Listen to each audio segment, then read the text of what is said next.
most of the mass in the universe is actually locked up in white dwarfs, neutron stars, and black holes, and is only released when these stellar remnants explode or collide and then expel matter out into the universe. So everything that we are made of is coming from stars. I would like to thank the Lodha Foundation and Ashoka University for this platform, and my professors and TAs for their constant guidance and answering all my questions related and unrelated to this presentation. So thank you, and I'll take questions now.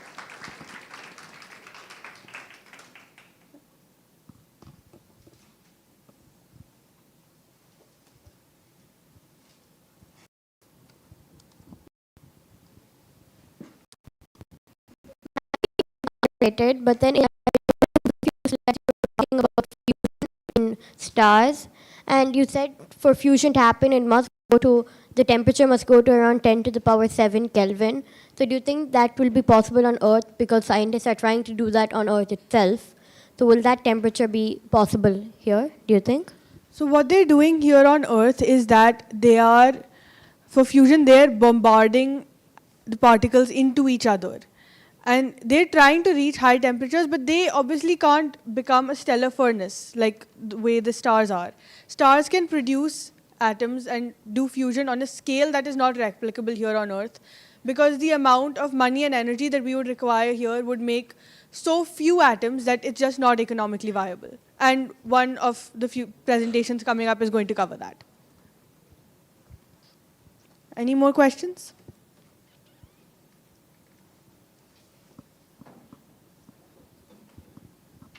Okay, thank you. Thanks a lot. I'm going to call Tanishka Sehgal and Vishmita Prakasha. Their presentation is titled Embers. Can we have you on stage? Yeah.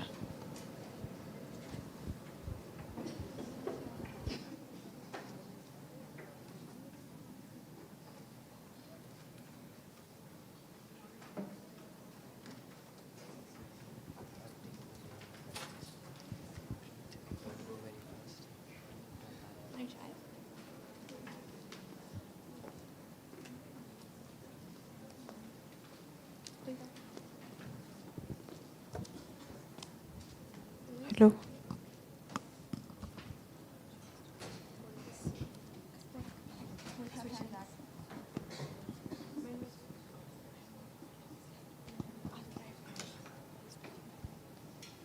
The nitrogen in our DNA, the iron in our blood, the calcium in our teeth, and the carbon in our apple pies were made in the interiors of collapsing stars. We are made of star stuff. Carl Sagan once said this, but this brings up the question, how were these elements made? Good morning, everyone. I'm Vishmita, and this is Tanishka. Today, we're going to be talking about how carbon as we know it came to be and its relevance to our existence.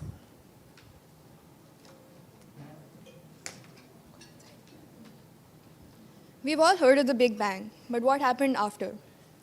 During the first 10 to 20 minutes of the universe's existence, rapid cooling and expansion allowed the formation of hydrogen, helium, and lithium, the lightest elements. In the first microsecond after the Big Bang, matter existed only as quark-gluon plasma, which is an extreme state of matter in which protons and neutrons melt, freeing their constituent subatomic particles, quarks and gluons, to move in a hot, dense liquid. The universe gradually began to cool following this, and in the first second after the Big Bang, protons and neutrons began to form. After this, the universe cooled to 10 to the 9th kelvins, and nuclear fusion started, with deuterium, which is a heavier isotope of hydrogen, helium-4, lithium-7, and helium-3 forming. However, this phase did not last long enough for heavier elements to form, as the universe cooled too quickly for fusion to continue. The question is, how did heavier elements start to form? Nuclear fusion is when two or more atomic nuclei combine to form a heavier nucleus, releasing massive amounts of energy. This is what happens in the cores of stars during their main sequences, which is the time during which they can produce helium from hydrogen through fusion, just as in the initial 20 minutes after the Big Bang.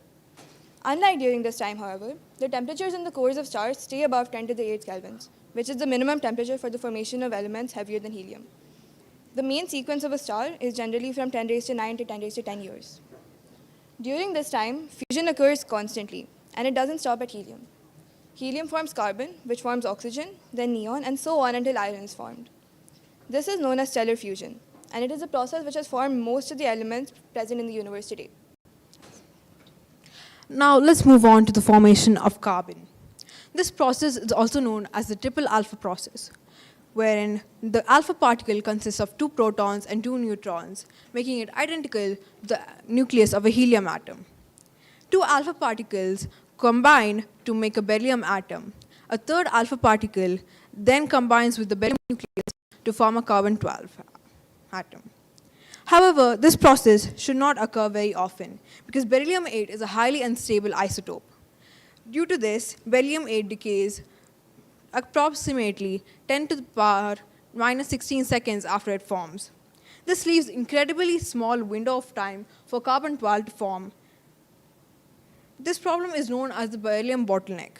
Based on these conditions, carbon-12 should exist in very small amount in the universe. But we can see that it's not true. Carbon-12 is one of the most abundant elements in our universe and forms the basis of all known life. This presents a major contradiction. The beryllium bottleneck makes carbon formation so unlikely. So why is it that carbon is so abundant in our universe in such large quantities? In 1953, English astronomer Fred Hoyle, a mathematician too, came to the same conclusion as we just did. If carbon is produced in such large quantities, how is it that it forms? Then something must be enhancing this process inside stars. He reached this conclusion using a line of reasoning that would later become associated with the anthropic principle. The phrase anthropic principle was first introduced by theoretical astrophysicist Brandon Carter in 1973. He described 2 forms of this principle. The weak anthropic principle states that we must find ourselves in a universe capable of supporting life. Otherwise, we would not be here. There would be no such observers to make such observations. The strong anthropic principle proposes that the universe must possess properties that allow intelligent life to emerge. In essence, the anthropic principle suggests that the universe is the way it is because if it was significantly different, we would not be here to observe it.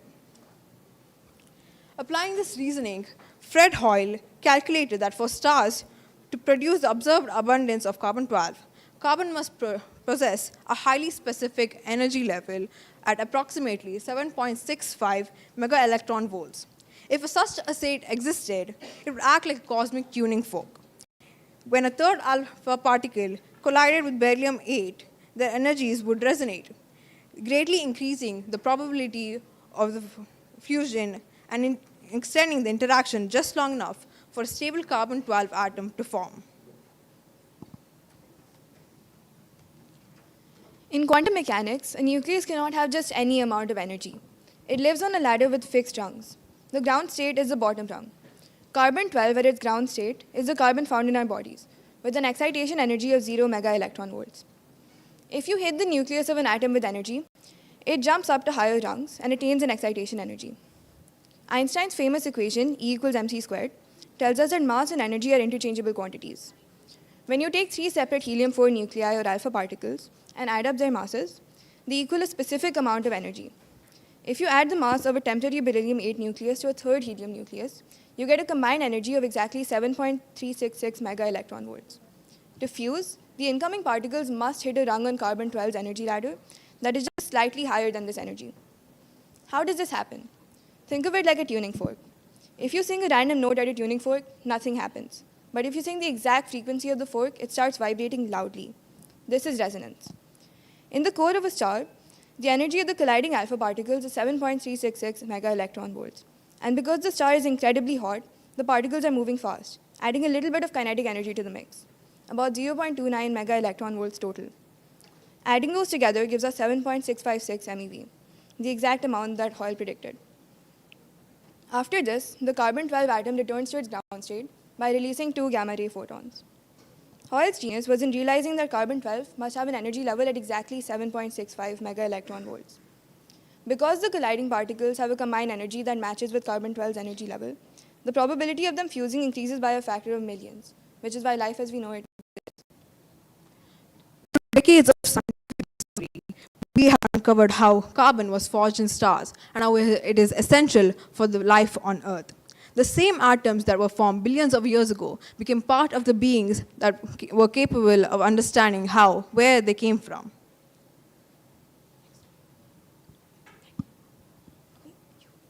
We would like to thank our professors, teaching fellow, and TAs for their guidance and support, as well as the Lodha Foundation and Ashoka University for giving us this opportunity, and everyone in the audience for being here. Thank you. Thank you. The floor is open for questions. Why is the beryllium-8 isotope so unstable? The mass of the beryllium-8 isotope is slightly more than the combined mass of the two alpha particles that it decays into. This difference makes it so that it's energetically favorable for it to decay. Anything else? Anyone else? Thank you. Thank you so much. I'm calling the next group, which is Arfa and Yatra.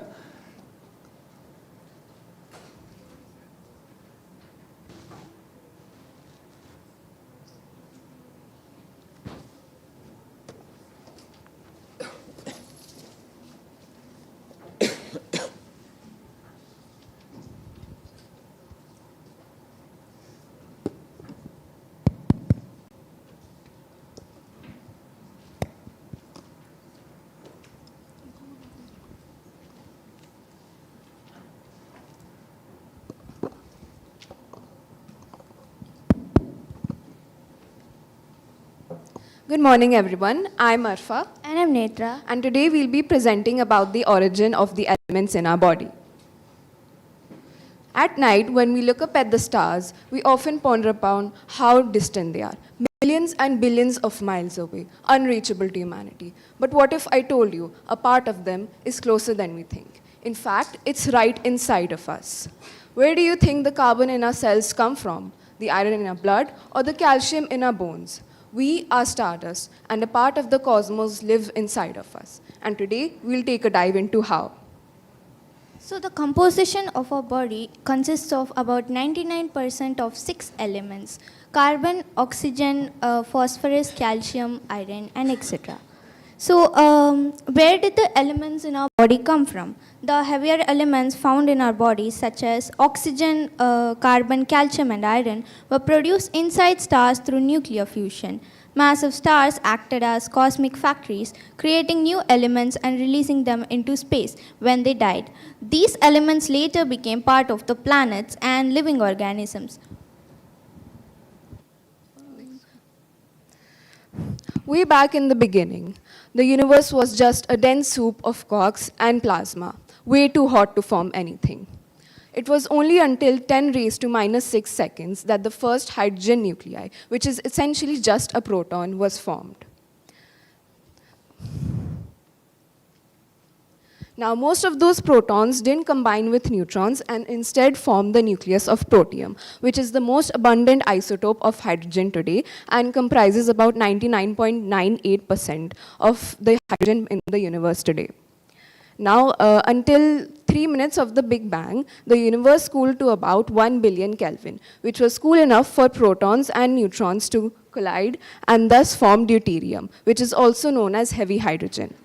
And when another neutron combined with deuterium, it formed tritium. However, it was only present in trace amounts.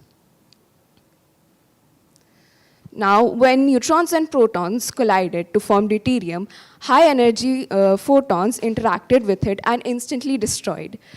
This bottleneck delayed the formation of helium until the universe cooled, which was till the first 3 minutes, and the temperature was about 10 raised to 9 Kelvin. Now, when the deuterium was stable enough, it acted as an essential stepping stone in nucleosynthesis. It collided to first form tritium, as we discussed before, and then a proton collided with it to form helium-3. And then the intermediate nuclei fused together to form helium-4, which is one of the most stable isotopes of helium.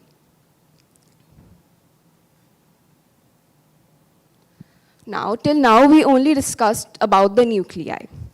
The universe was way too hot for electrons and nucleons to combine to form atoms. It was until 380,000 years later that the temperature of the universe cooled to about 3,000 Kelvin. And then the first hydrogen atom was formed. The Big Bang nucleosynthesis primarily stopped at lithium because the universe cooled and expanded way too fast, and the temperature was not liable enough for nuclear fusion to occur. So, where did the next elements come from? Stars. Stars are the nuclear reactors of the universe. Their cores are primarily made of hydrogen and are hot enough for triggering nuclear fusion. First, two protons, which are hydrogen nuclei, fuse, and one proton decays into a neutron and releases a positron and a neutrino. This forms deuterium. And then, once the deuterium is formed, another proton collides to form helium-3, and a gamma ray is formed.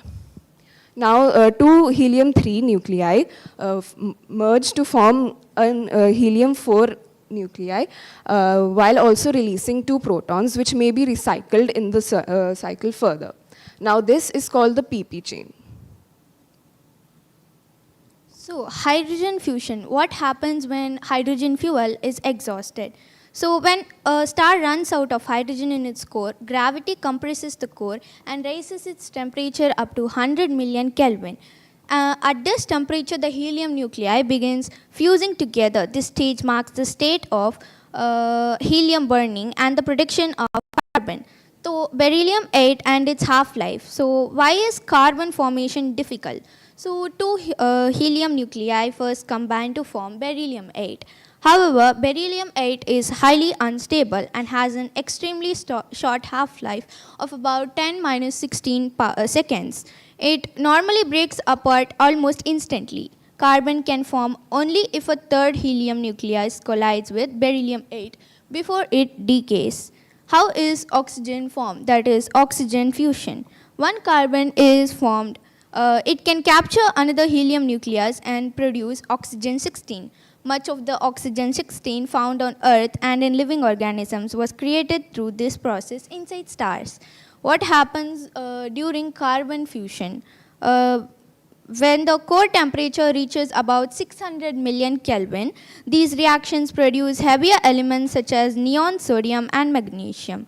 Carbon burning lasts only a few hundred years, and because fusion occurs much faster at these high temperatures.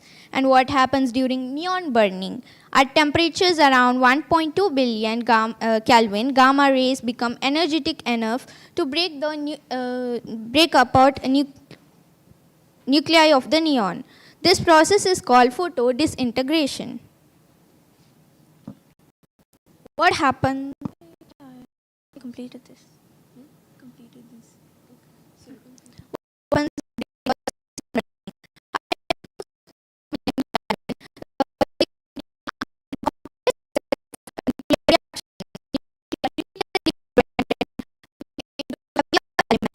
The major stage of fusion is a massive star that lasts for up to only 6 months.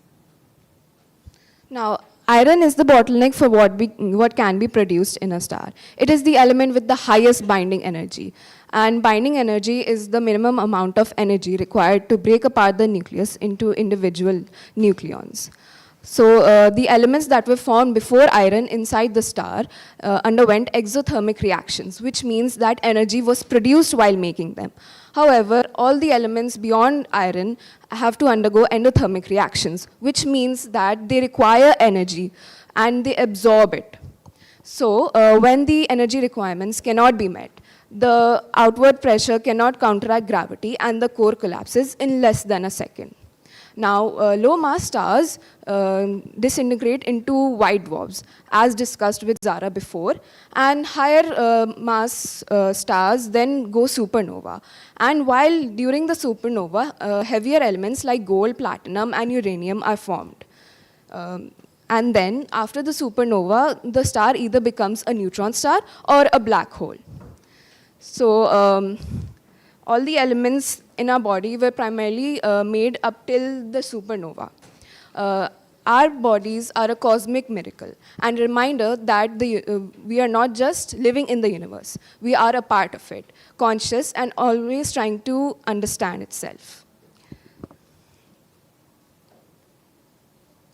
I would like to extend my acknowledgements to our professors, Professor Shaurav, Professor Sushan, Umang Kumar, and our TAs, Saujanya and Shangnik. Thank you.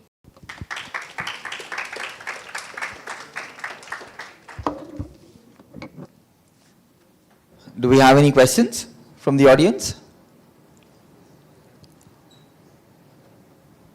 All right, cool.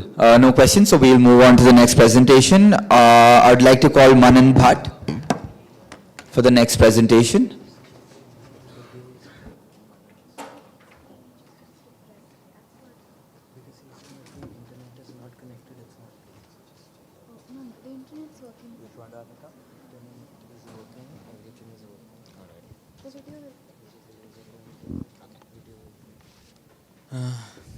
Well, good morning. Today I'm going to be talking on modern alchemy. To talk on modern alchemy, I'll first have to explain what alchemy is. To explain that, I'll have to take the example of earlier alchemists. What alchemists did was convert copper, iron, and all other base metals, cheaper metals, to an expensive metal, gold. Why did they do this? It's a mix of the fact that gold is a very shiny metal. It can be created into statues, making it very valuable. It's very conductive. It can be turned into wires very easily, which makes it favorable. Why really? Chemical reactions are always focused on this, the electron. It cannot touch the nucleus. Therefore, it failed.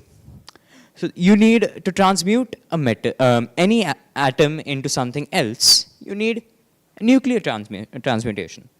Now, let's take the challenge upon ourselves. Let's try to disprove that by doing it ourselves. Let's transmute it by ourselves. So, to convert copper per se into gold, you'd need to add 50 protons, which is approximately the amount of protons in a nucleus of tin. So, this is probably something to get past, yes? If it was just that simple, then earlier alchemists could have done it. So, yes, there is. It's called the Coulomb barrier. Each nucleus has a lot of protons. These protons generate positive charge. They generate a positive field. And as we know, positive like charges do not like to come near each other. So they repel each other. So whenever we try to smash them into each other, add one to the other, there's going to be some repulsion. To get over that repulsion, we have to calculate some energy. But let's show you a simulation first. So we've hit a particle into one another. Okay, so as you could see in the video, the first particle, we hit it with less speed.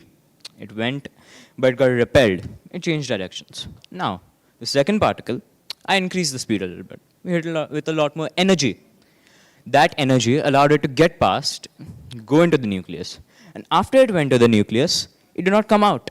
That's because inside the nucleus, something called strong nuclear force overpowers the repulsion and helps the nucleus keep the newly added proton or anything else together. Now, let's calculate the energy. Well, this is our good old formula for electric potential energy, and these are the constants we're going to be using over here. If you plug those constants in, you'd get an energy of approximately this.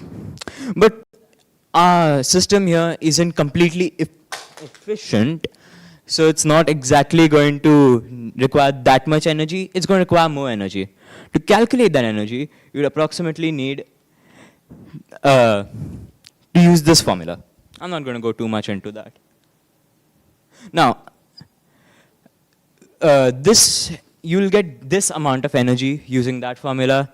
And to show you how much energy that is, to get 1 gram of gold from this reaction will require amount of energy that is equivalent to 66 tons of TNT. That is approximately 0.01 the times of energy released by the bomb dropped on Hiroshima.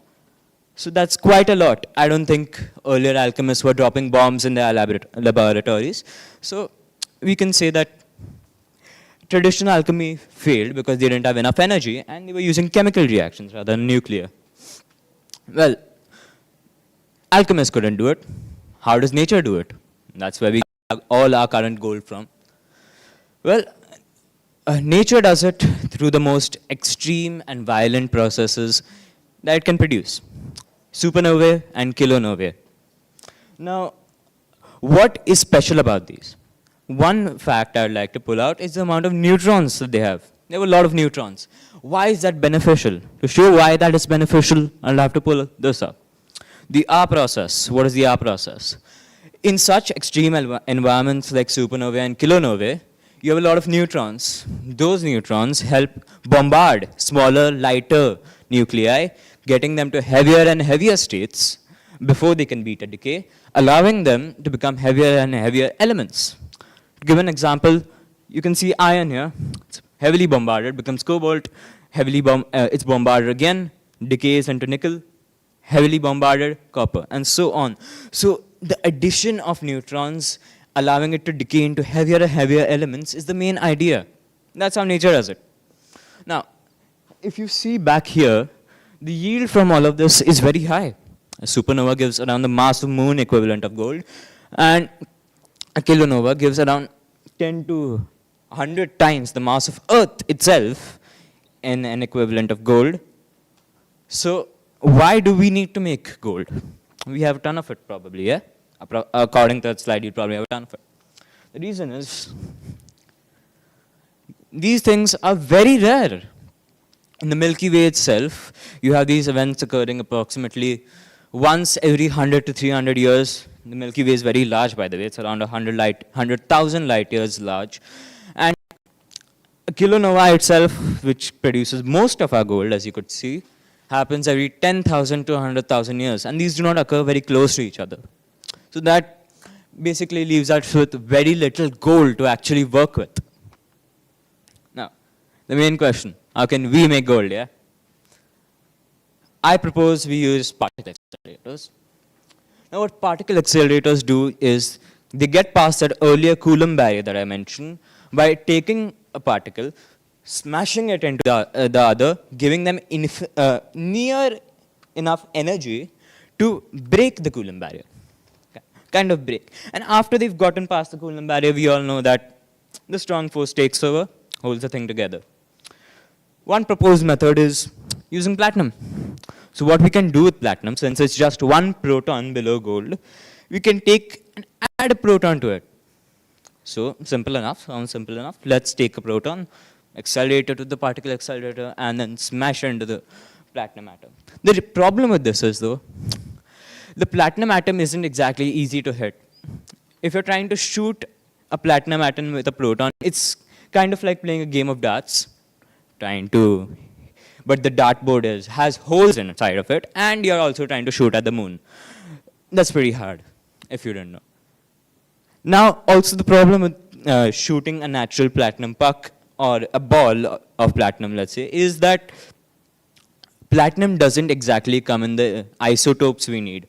Gold has only one stable radioisotope, which is gold 197, and platinum has a lot of stable isotopes it naturally comes with, and it's very hard to separate it to get only the isotope we want. So we end up with a lot of radioactive gold. So that's pretty weak, yeah? Let's try from mercury. Mercury is again one proton above gold. So again, we could probably use the particle accelerator as a scalpel, remove that one proton, and make gold. The problem with this again arises from the fact that mercury, like platinum, doesn't occur only in the isotope we need. So we get not exactly the gold we want. We get some other gold. we get radioactive cold, again, because mercury doesn't occur in the isotope.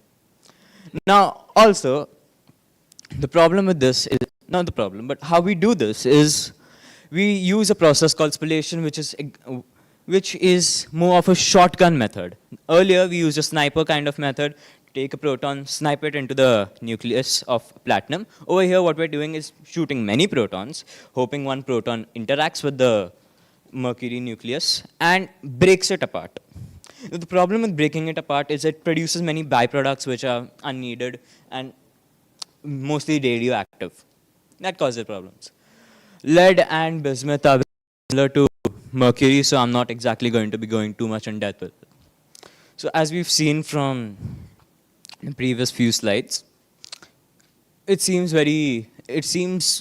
pretty variable. How would you think about it? Do you think it's viable? The short answer is no, it's not viable. Let's look at the economics of producing gold in the current day and age.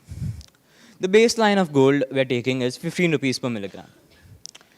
From lead, creating it using this method would be approximately 10 crores per milligram. It's pretty high. Bismuth would be even larger, around 19 crores per milligram. From mercury, it's around 16 crores. And platinum, measly 1.3 crores.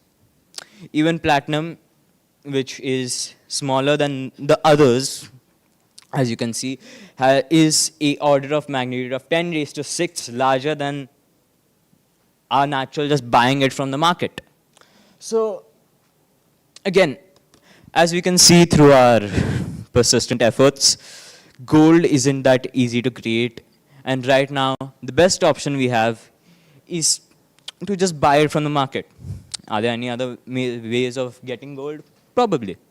But again, that's not my aim. I'd like to thank my professors and my teaching assistants, Mr. Sauramitra, Shushan Kumar, Kunar, Umang Kumar, and my TAs, Saujanya and Shagnik.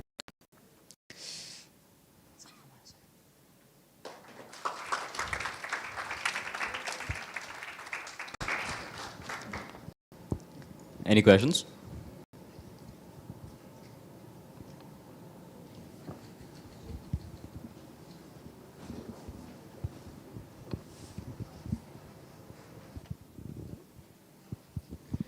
Considering that the half-life of neutrons is so low and that they decay naturally, how are there so many neutrons in a neutron star for them to form heavy elements? Well, you really have to look at the environment in a neutron star for that. In a neutron star, specifically what we're doing, there's a lot of external pressure, external factors that prevent the neutron from actually decaying. What a neutron star is doing is basically, when a neutron decays, it produces a proton and an electron. In a neutron star, in any space, you require, for electrons per se, you require space for it to go. It requires energy levels for it to go in. I think that was covered in your presentation, actually. In neutron star, what happens is that all of these spaces are filled. So a neutron literally is not allowed to decay into a proton and electron because there is no space for the electron to go. So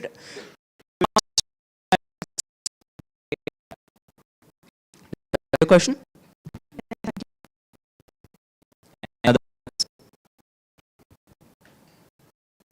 That's it. We're also out of time, so we'll have to cut the presentation. Thank you so much. Okay, I'd like to call upon Tanish. The next presentation.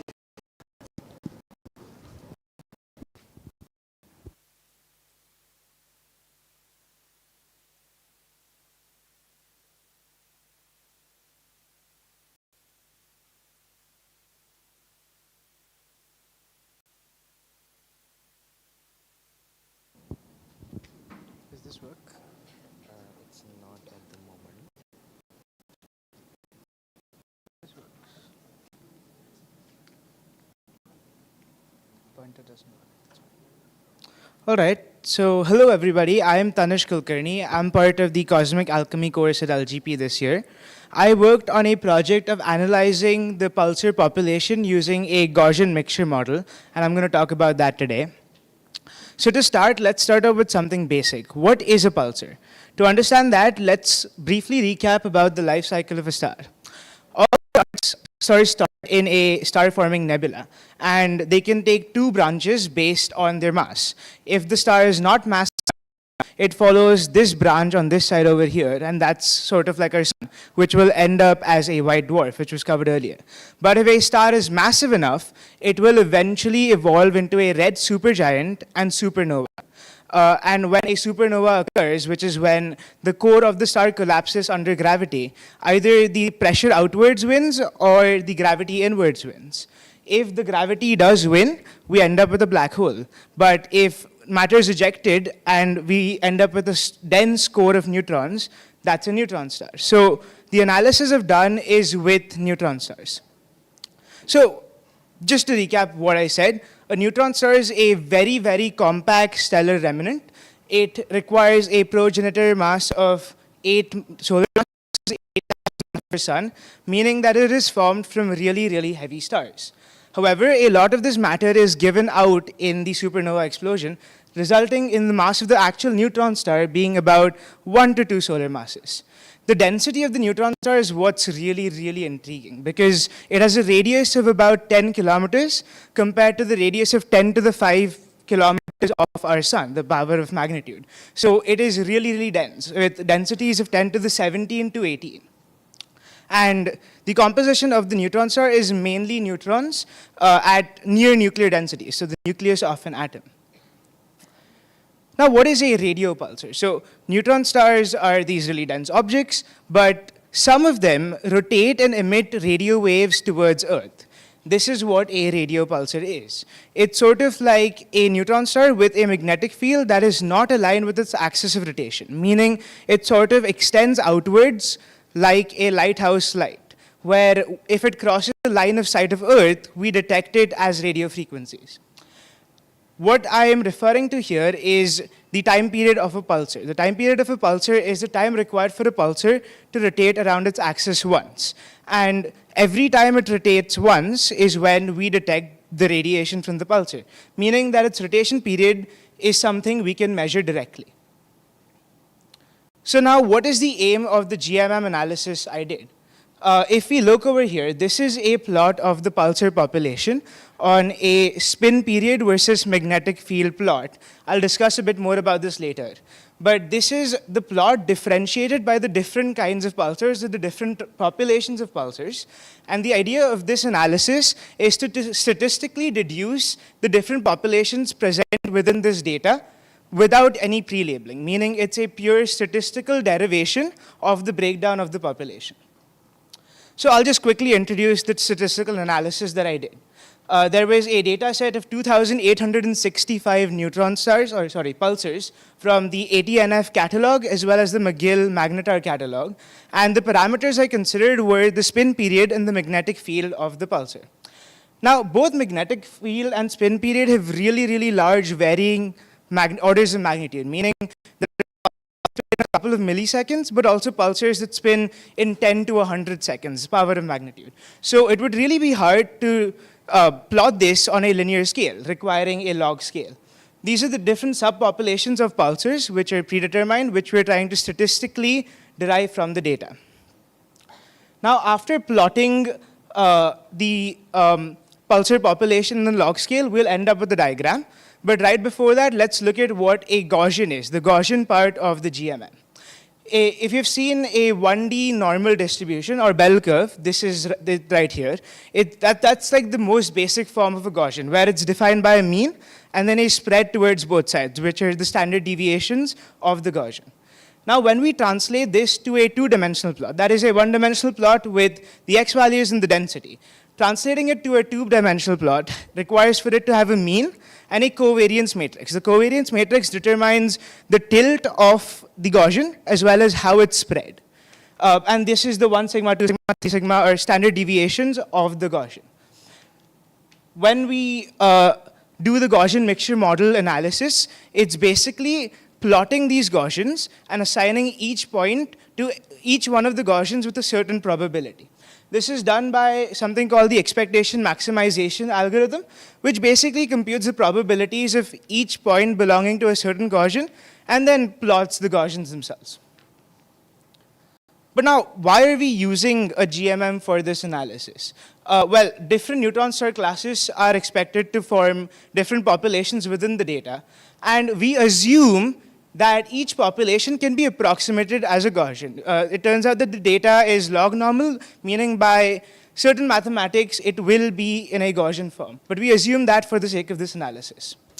So the GMM models the entire population as different Gaussians, which are the different subpopulations. And it is a data-driven way, pure statistical manner of determining these populations. When we do the GMM, we end up with something like this. There are 7 components, which is the statistically optimum number of components as per an analysis called BIC. I won't get into that. But it's basically a good balance between the complexity of the model, which is the number of components, and the fitting of the model itself. So now, when we look at this data, we see the different subpopulations of pulsars. There are 7, as can be seen here. And let's compare this to the actual plot of the different types of pulsars that exist. Each one of these different plots refers to a different class of pulsars.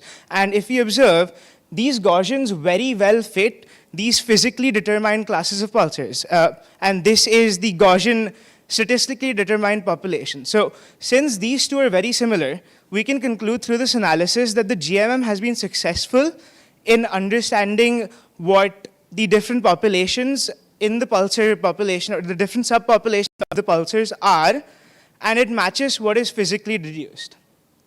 Quickly understanding what these 7 components of the Gaussians, or the 7 Gaussians really are. Components 1 and 2 are millisecond pulsars. They're also something called recycled pulsars, which is something that's part of evolutionary processes in pulsars. I won't get into the details of that.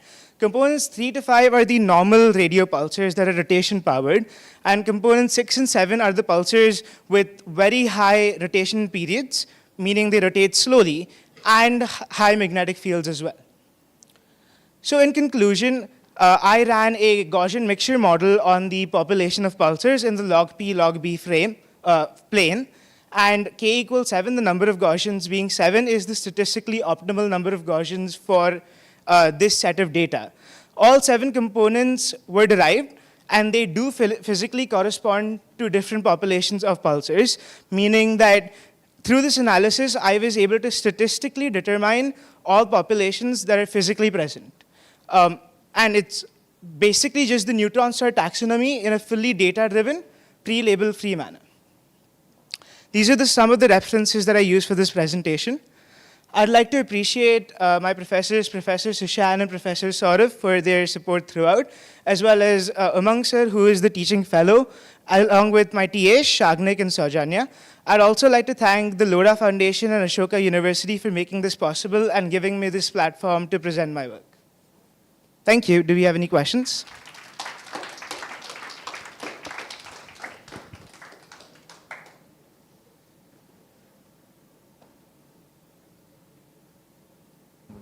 I think we're good. Yeah, no questions. I'd like to call upon Krishna now for the next presentation.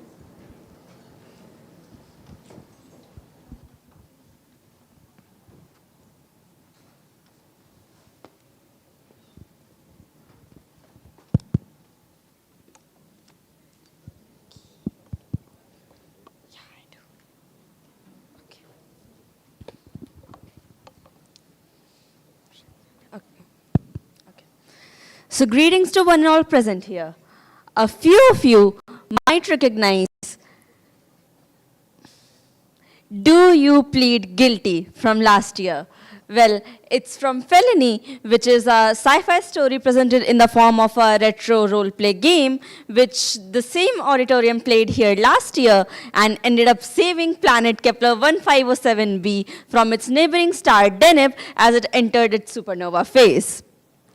Now, scientifically, the story was focused around stellar nucleosynthesis, of course, but in a more literary sense, it was focused on the themes of morality, demystifying trauma inherited from cosmic anomalies, as well as the responsibility of intervention.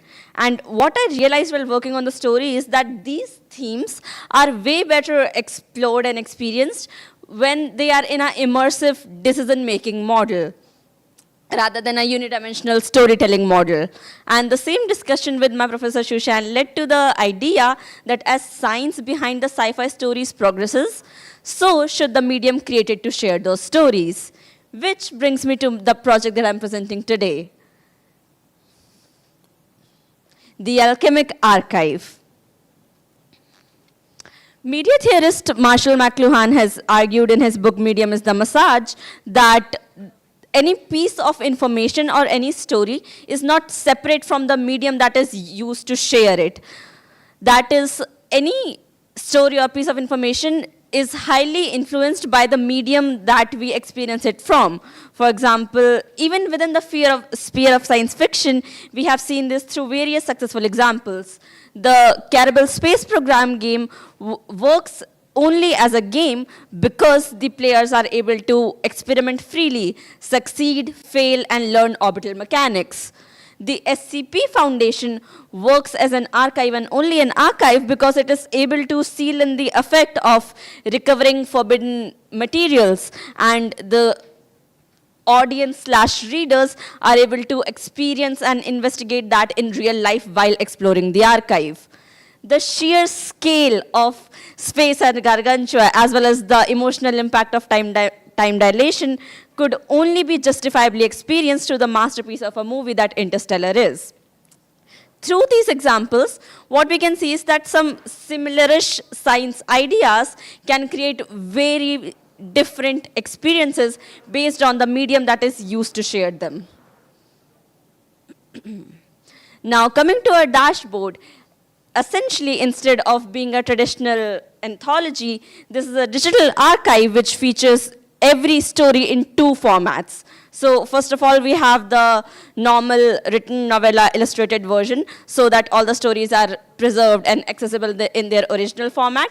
And then we have a specialized multimedia format created specifically for that specific story, which works on the narrative strengths of the same. Now let's take a look at some of the stories from our archive itself. So first of all, we have the good old felony.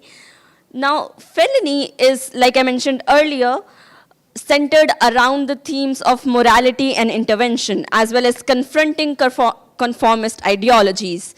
And so the players/readers are constantly finding themselves asking questions whether something should be done. So just to give like a brief idea, in the story, basically, there's the main scientist, Dr. Vance, who faces herself with an impossible choice of either sabotaging and letting an entire planet die, all in the name of following laws and convention, or going against the Republic itself.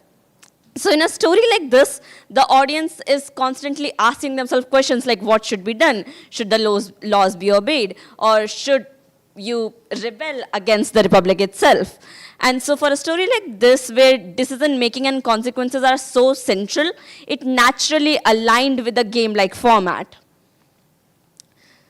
And instead of essentially any scientific inference being told to the audience, they were given with the data and they made the inference by themselves.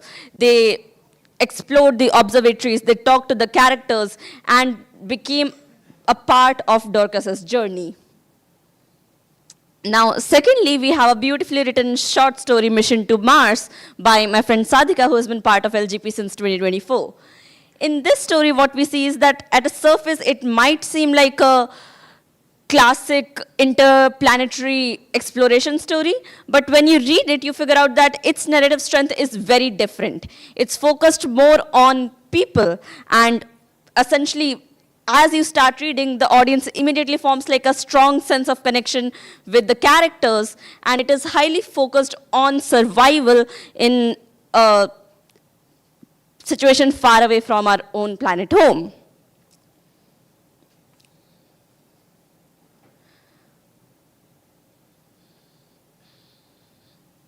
Just a second.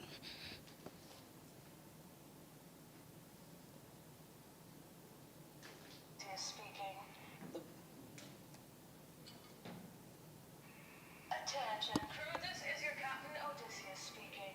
The voice came over the intercom of the shuttle.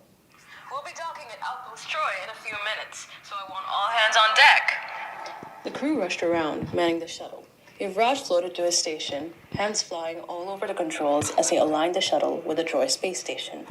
The others engaged the locking mechanism, and after a few tense moments, they all sighed in collective relief, hearing the telltale sound of a successful docking.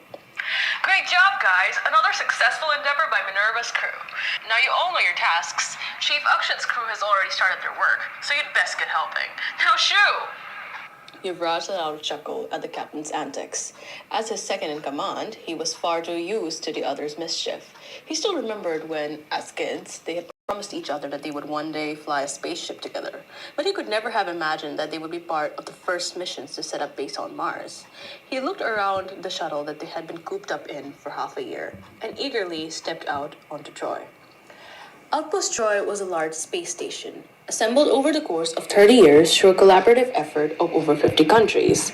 It had an artificial gravitation system, high-tech labs, a designated exercise area, medbay, and more. But its creation also gave rise to the multinational treaty colloquially known as the Arrangement. It had started the process of global peace agreements for the sake of science, and it was quite the historic moment. Hey, Yui, over here! Yuvraj turned, hearing his nickname, lips tugging into a smile. It was his friend, Proxima. She'd been the Minerva crew's medic and was also his childhood friend. She was waving at him, a bright grin on her face. Odysseus was leaning against the wall nearby. So what you just listened was 1 minute audio drama narration from the same story. It is heavily inspired from Epic the Musical's rendition of Odyssey, and the people who are familiar with the original text might feel themselves constantly asking whether Proxima is going to survive her 3 confrontations with the Martian creature. And in general, the audience are constantly asking what is going to happen to these characters. And for something like this, a multimedia version format is the best choice.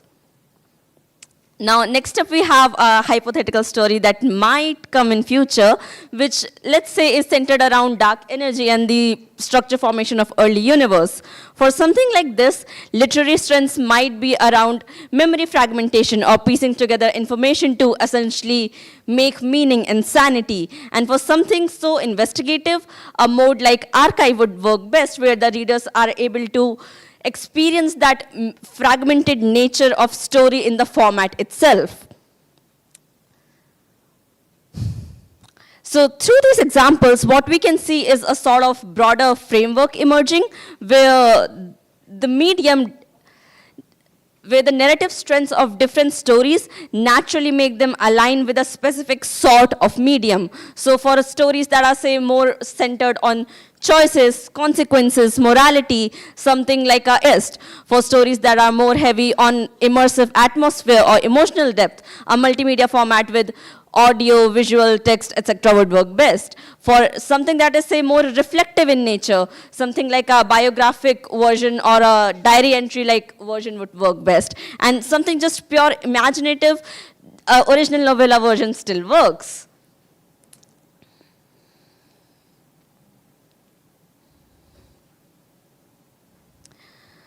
Now, what we can see is that,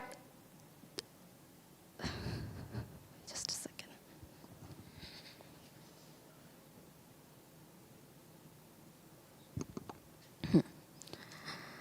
Scientific communication often assumes that understanding is simply based on the dispersal of information. But through these stories, we can see that often scientific communication is heavily impacted by the experiences that any sort of information creates. And for that, what we can, okay, so just to conclude, I would like to end with the note that we know science inspires stories. Similarly, we know that engagement from science is designed through engagement and sci-fi stories.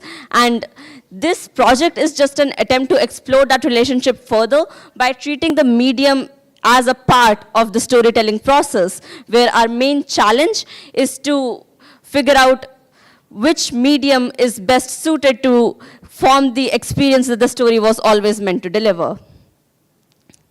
With that, I would like to thank my course faculty, Professor Shushan, Professor Saurav, our teaching fellow Umang Sir, and TAs Shagnik and Saujanya. Thank you everyone for listening, and here is a QR code if you want to visit the archive. I'm open to questions.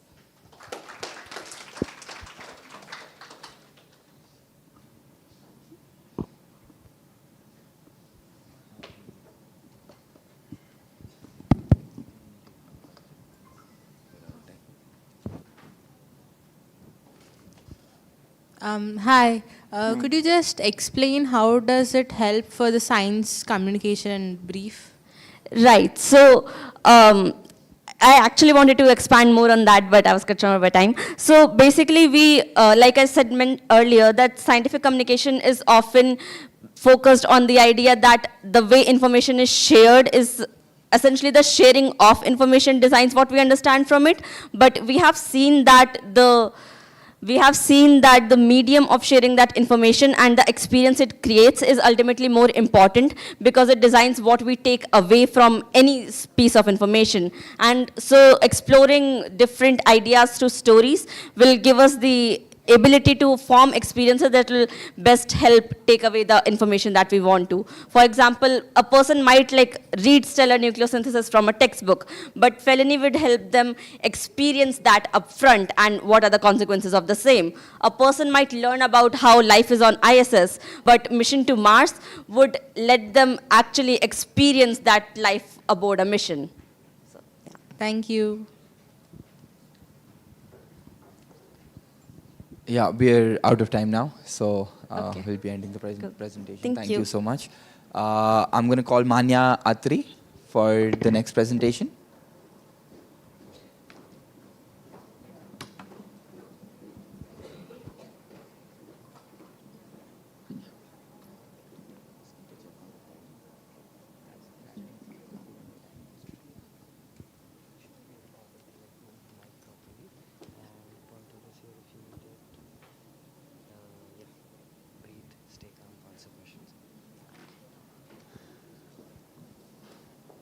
Okay, so today I'm going to be talking about a topic that probably all of us know, the proton. It's a very important part of every single atom that builds our universe. So yeah, what is a proton? A proton is a positively charged particle found in the nucleus of every atom, and the number of protons an atom has is its atomic number. So for example, let's say the atomic number is 1, that's hydrogen. Atomic number is 6, that's carbon. Atomic number is 26, that's iron, and so on. Protons combine with neutrons, which have no charge, to form a dense central nucleus of the atom, held together by the strong force. Negatively charged electrons then orbit around this nucleus, balancing out the proton's positive charge and giving the atom an overall neutral charge and its chemical properties. So, what is a proton made of?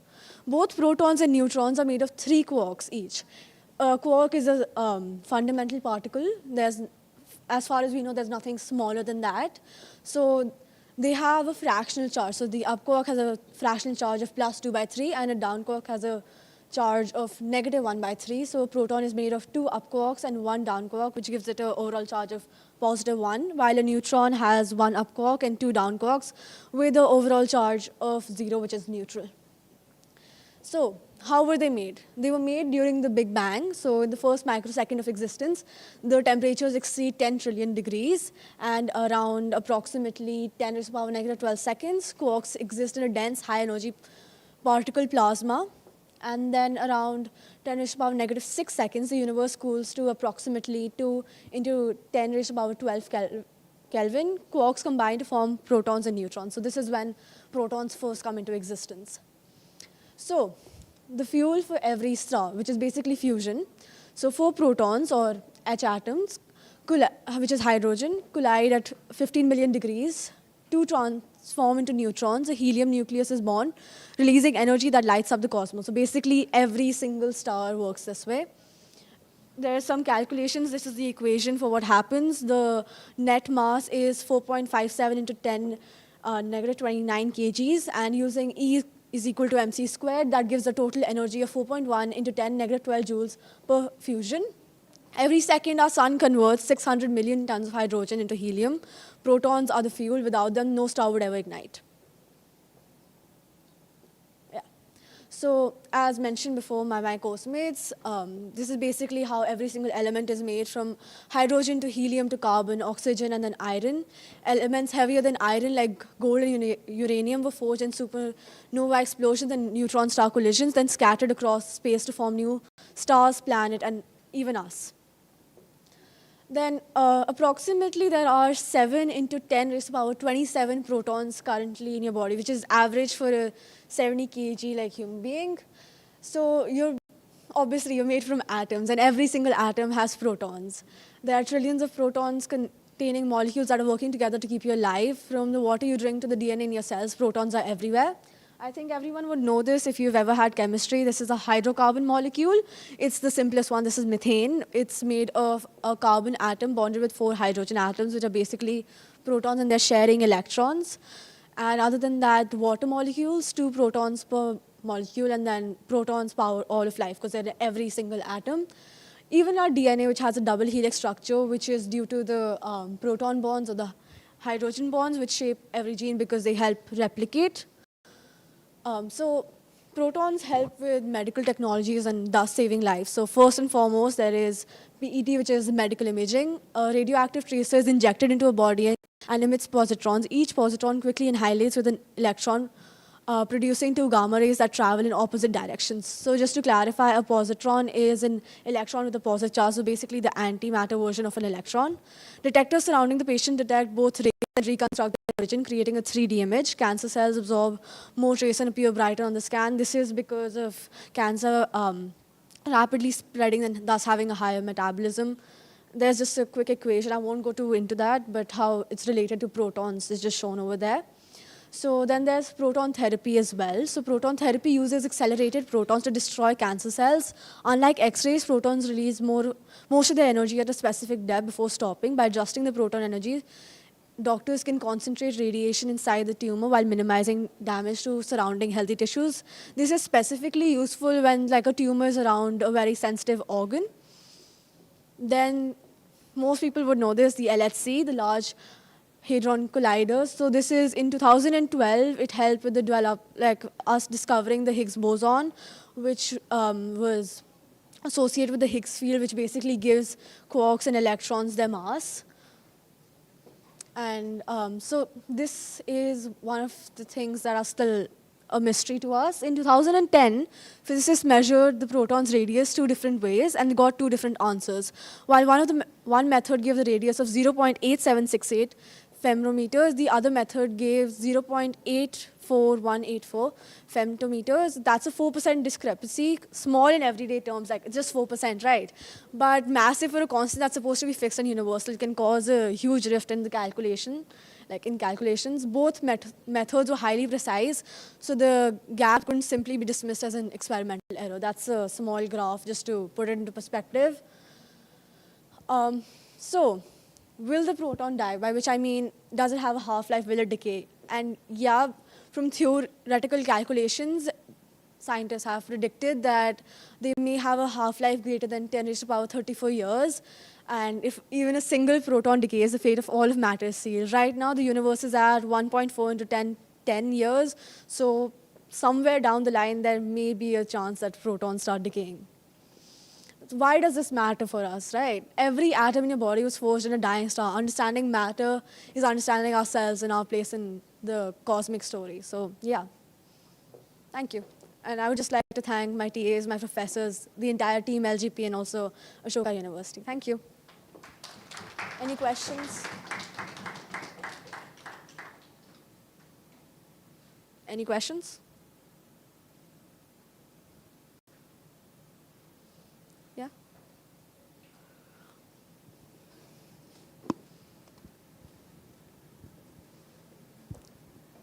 So this question isn't directly related to your topic, but you did speak about quarks. What are your views on string theory or M theory, and do you believe that quarks can be subdivided further? I'm sorry, I did not go into that. Anyone else?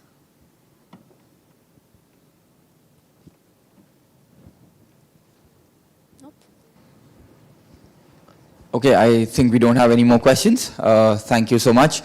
I think we're done with all the presentations for Cosmic Alchemy. I'd request all the TAs, all the students and the faculties to just come for a group picture very quickly.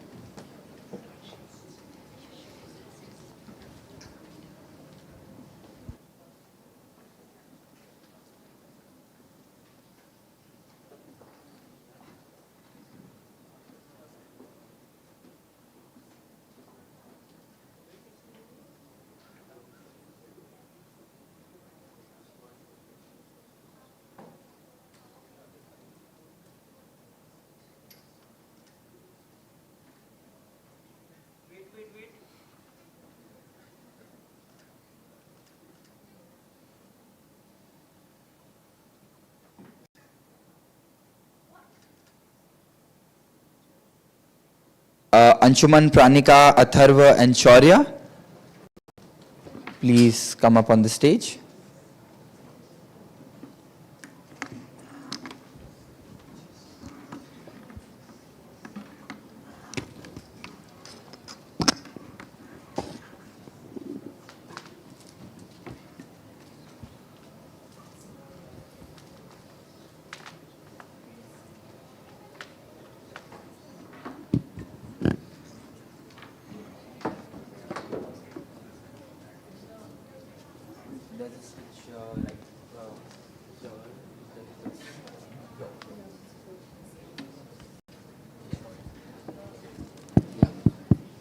Hello.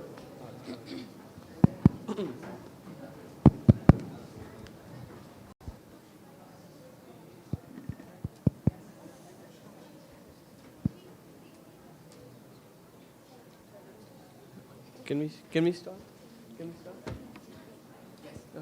Hello everyone. So we are the Tiny Titans and we'll be representing our Seeing is Believing course where we talked and delved into the big field of microscopy. So this is Anshuman, this is Pranika, I'm focus and resolution. So before we build an actual microscope, we went on to revise the fundamentals that were taught in school. So we revised the focal length, lens formula, ray diagrams, and image formation. And we applied this theory on the optical setup to find the focal length of this lens. We then went on and learned some new concepts like resolution, which is the minimum distance between 2 points that a microscope can resolve. There are two types of resolution, lateral and axial. So lateral resolution works in the XY plane and the axial works in the Z direction. We also learned about aperture, which is the measure of a lens ability to collect and resolve fine details. We learned about Kohler illumination, in which which is an illumination technique in which the light source is focused onto a condenser lens rather than the specimen directly, which gives us a uniform illumination across the field of view and improved image contrast and better resolution. We then went on a dual lens setup. So the advantages of a dual lens setup is that it provides a higher magnification, as this magnification depends on focal length of both the lenses. It gives us a better image quality, as optical aberrations and distortions can be reduced when the optical power is shared between two lenses, and it gives us an improved resolution. So here we are imaging the tip of a pen, and with the dual lens you can see a magnified image of the pen. Then we finally built a microscope. So in this microscope, we firstly have our light source. Then we have our convex lens, which is doing the work of a condenser here. Then we have the object. Then we have an objective lens. The objective lens magnifies the object. Then we have an aperture. This aperture controls the brightness, and the brightness also controls the contrast of the image. So the darker the image, the higher contrast it would have. Then we have the tube lens. So the light rays coming from the aperture are parallel, and this tube lens focuses it onto the camera, which acts as a screen, and there are some images that were obtained with this. Yeah, thank you.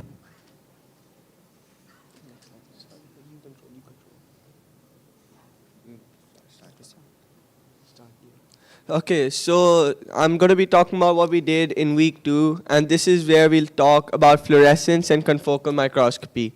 So during this week, we explored advanced microscopy techniques and the physical principles that make them possible.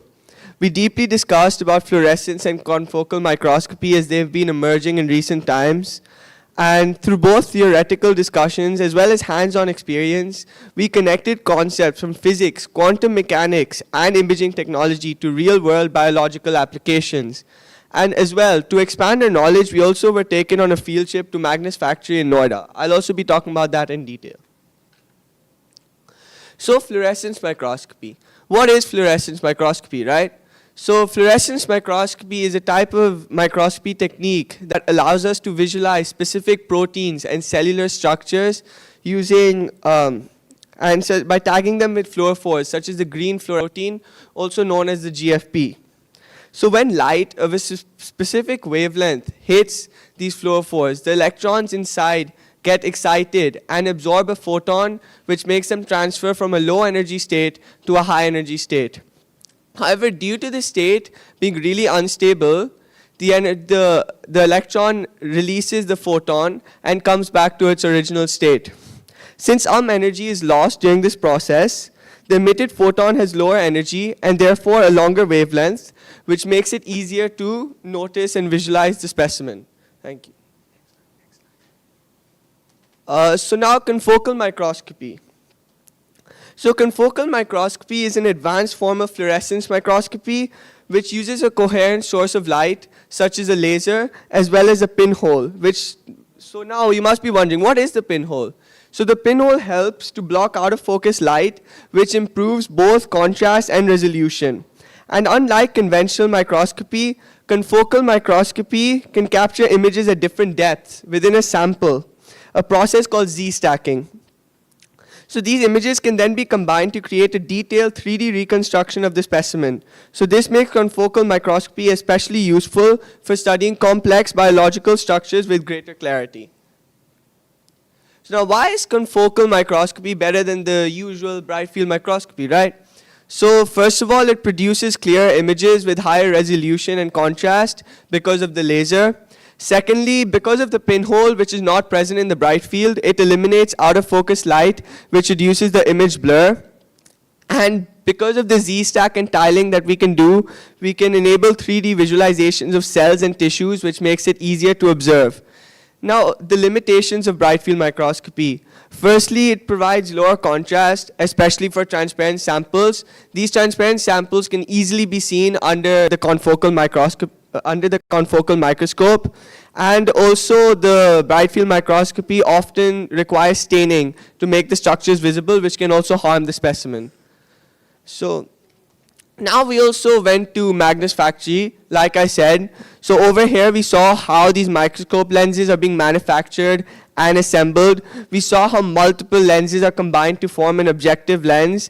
And lastly, we also saw this decahead microscope, which is really good for group viewing and teaching. So it was a really good experience over here. Now, in week 3 and 4, we applied the microscopy concepts we had learned earlier to real biological systems. We moved beyond studying individual cells and began examining actual organisms, while also exploring cellular organelles, oxidators. We used HeA8 cells, which are human ovarian cancer cells, commonly used in cancer research.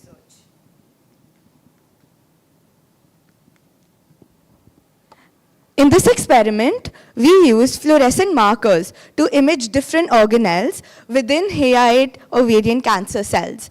We observed the nucleus, mitochondria, and endoplasmic reticulum. Each structure appeared in a different color, allowing us to observe how cells are organized internally. In the bright field image, you can observe that it is difficult to distinguish and study how these individual structures. However, with confocal microscopy and fluorescent tagging, each organelle appeared in a different color, allowing us to clearly visualize and understand the organization of the cell. To image these fluorescent organelles, we use different fluorescent probes, each of which work on a different principle. Mitochondria in motion series. Mitochondria are often depicted in textbooks as simple, bean-shaped organelles which are static, but in reality, they are more complex and highly dynamic. They do not exist as isolated structures. Instead, they form interconnected and irregular networks that are constantly moving, fusing, and dividing within the cell.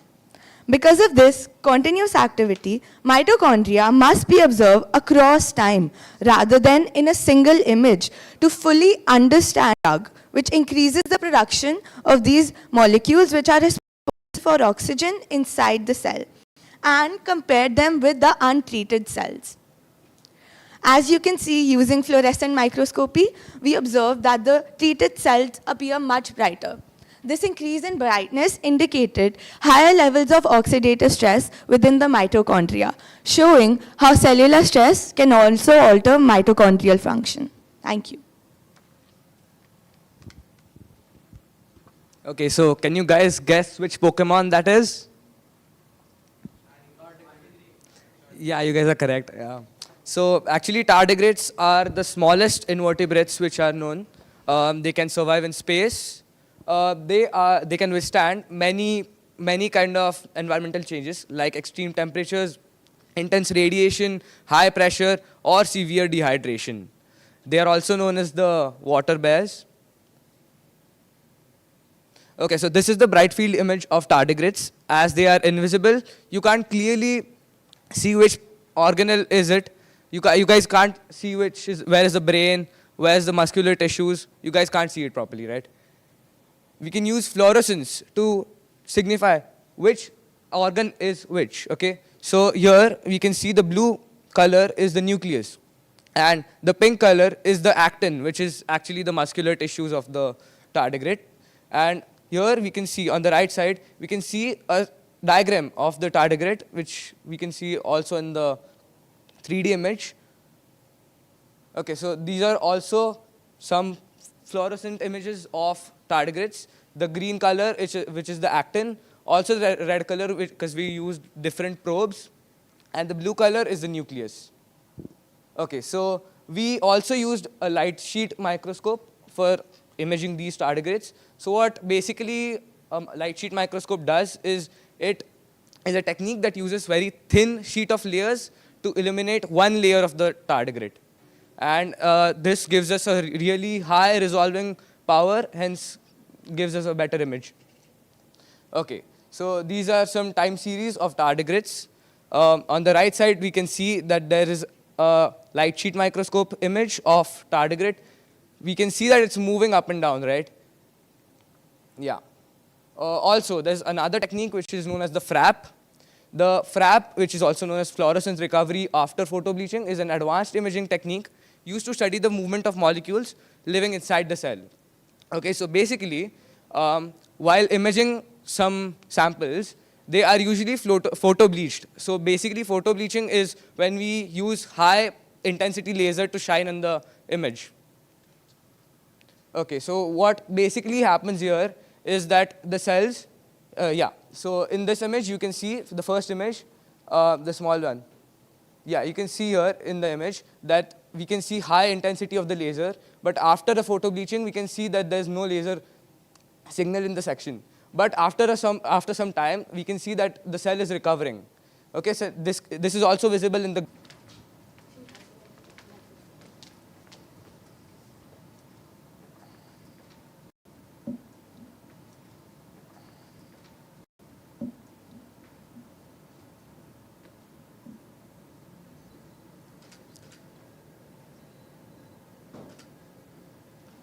All right, thank you so much.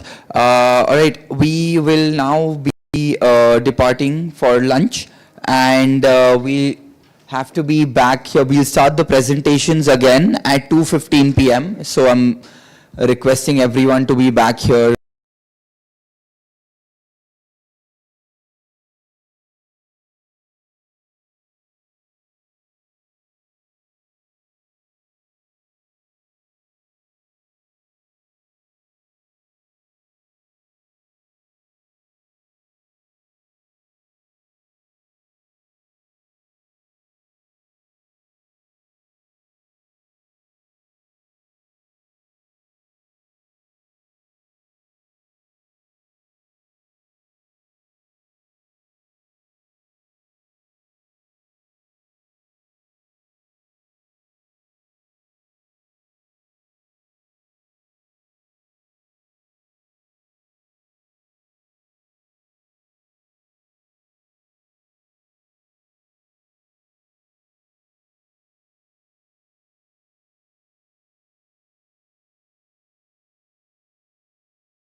Good afternoon, everyone. We'll be resuming our project presentations now.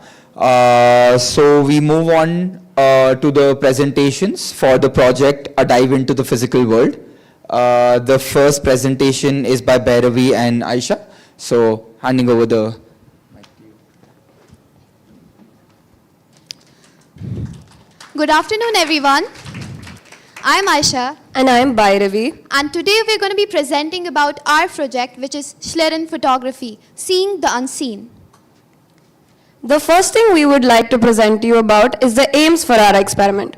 Our first aim is to visualize air currents and density variations that cannot be seen to the naked eye that are caused by everyday objects all around us. Our second aim is to understand the theory behind how exactly this phenomena works. So before actually seeing the unseen world, let's understand how we can do it. Have you ever observed those weird wave-like structures arising from extremely hot objects?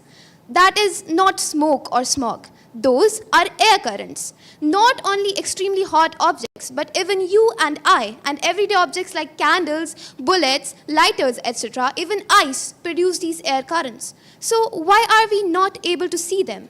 Well, that is because the light entering our eye is largely not refracted. So the refracted light gets overpowered and hence we can't see it. Now, Schlieren is a special type of photography which blocks out the unnecessary light so that you can see the refracted light and hence see the unseen world of air currents. There are many ways of achieving this, and this diagram here shows one of those ways where we use a block in front of our camera, which is here you can see, to actually block off the unnecessary light using a blade or a spherical ball. Now, I will be telling you more about our setup. So the first things I will be telling you are the key components of our apparatus. All of them are listed above. So the main things we needed for this was a parabolic mirror, so we can make sure all the reflected rays of light converge at a single point, a spherical ball or a blade to act as a block, and then we also needed a small point source of light so we could actually produce these rays of light. Now, our actual setup. So the first thing we did was place our camera on a steady setup and put a small point source of light next to it. We placed this camera setup a distance r away from the mirror. Now, this distance r we could calculate using the formula we've written down below. R is equal to 2f, with f being the focal length of our mirror. Now, using this formula, this value of r, we then used our next formula, the mirror formula, to approximate the distance of where the image would fall. Now, we had to vary the distances around to make sure that the image would fall at a point on our setup where we could place the block. Now, from the point source of light next to the camera, it will send out rays of light that will diverge and reflect off of the camera. Now, after it reflects off of the camera, it will once again converge at a specific point. How do we find that specific point where the lights converge again? So for that, we used a piece of paper. We slowly moved the piece of paper towards the camera, and we could see the light focusing. And at the point where the point becomes the sharpest is our focus. That's where we place our block, which can be a spherical ball or a blade. Now, you probably heard us mention the word block already so many times, but it's a key component to our experiment. Now, what exactly is a block? I will expand on this a little bit more. A block is used to obstruct the reflected rays of light that are taking a normal path. So only the reflected rays of light that refract can reach our camera so we can see the air currents. Now, we have three main types of blocking that we did for this experiment. First, a no block. So as the name suggests, this means we had no obstruction in front of our camera, so all the rays of light reflecting off of the mirror reaches the camera. Due to this, there is no contrast in the density variations, and hence the refracted light is not dominant and the air currents are barely visible. Next is the half block. In the half block, we actually block out some of the unnecessary light and we get images like this. So this thing that you're observing over the candles is not smoke. These are air currents, heat columns interacting with each other. Now in this case, we used a spherical ball. Hence the demarcation between the light area and the dark area is not that clear. And in this case, we used a blade. So the demarcation between the light area and the dark area is very clear. The image here is yellow because we used a yellow light that This allows the air currents to be very visible on the camera screen, as you can see in the first picture.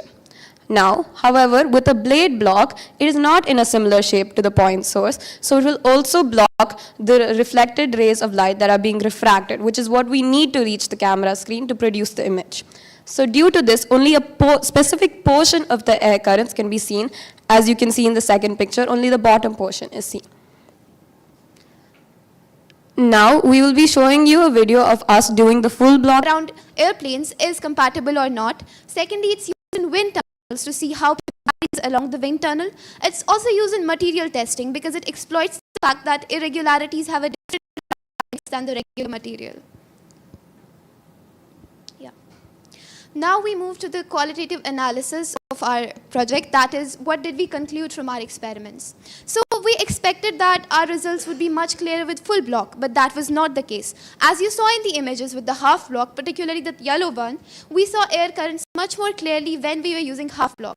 We presume that is because by letting a bit of light in, we're actually improving the contrast between the background and the air currents. Secondly, we observed that the blade works best for half block because it has a sharp edge, while as the spherical ball works best for full block because it's the same shape as our source of light, which is also circular.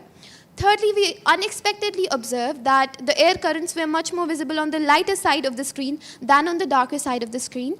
Again, this is because the contrast is much more better when you let a bit of unnecessary light in as well. Now, I will be telling you about precautions and errors of our experiment. So, the first precaution we took while doing this experiment was to make sure there was no external light in the room except from the point source of light. This we did so we could see the air currents more clearly.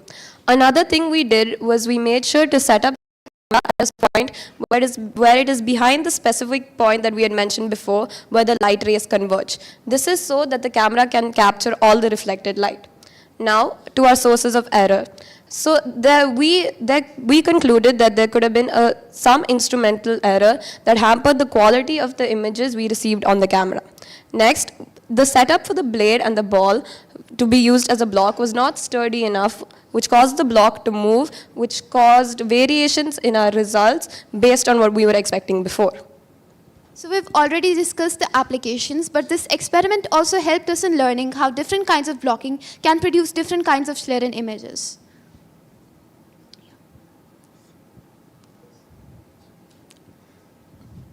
Thank you all for listening so patiently. We'd like to give a special thanks to our professor, Mr. Dipankar, and our instructors and TAs who were so dedicated in helping us through this experiment, particularly with fire around. Thank you. We are open to questions.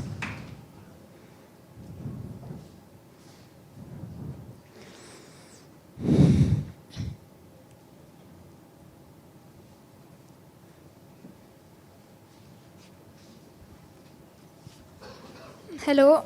So my first question is, how much time did all the setup take, and did you use any specific camera or specific did you use anything specific for this thing, and if not, can I make it at home or something like that? So basically, the first question that you asked was about the setup, how long this took. So we did not have proper holders, so it took a long time for us to adjust the blocks at proper positions before the cameras. About the cameras, no, there's not a particular camera that you require for this. You can absolutely do it on your own at home. But the thing is, the camera settings have to be adjusted in a particular way. Ideally, we want to keep the ISO less so that we don't have the camera's own light entering the setup. That's the only thing that matters. Otherwise, yeah, this experiment can be performed at home. The only other thing is you specifically need a parabolic mirror to conduct this experiment. So if you have that, yes, you can do it at home, but it cannot be done with a normal spherical mirror that you might be thinking of.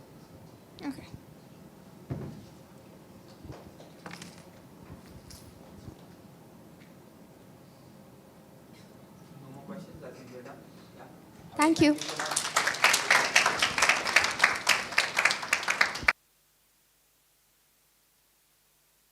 All right, I'll call upon Arush and Navansh for their presentation now.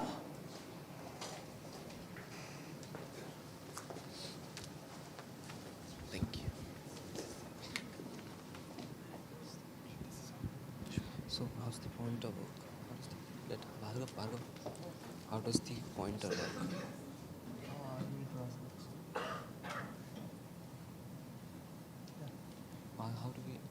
pointer work? Just ask. Just check. What's this? Check. How does the pointer work? The pointer? Yeah. Let's start. Wait like this. No. Let's start. Ask what's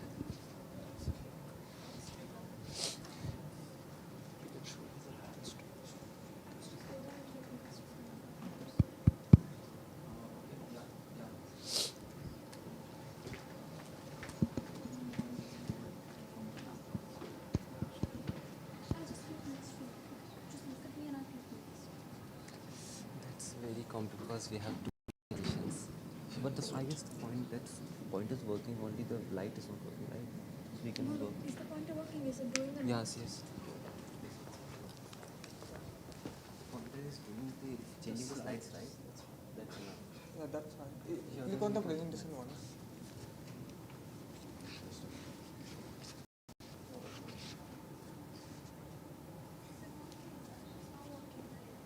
Click on the.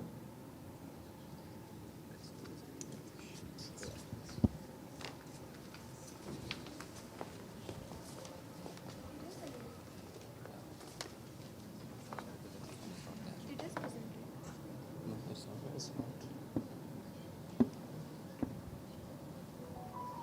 Okay, check.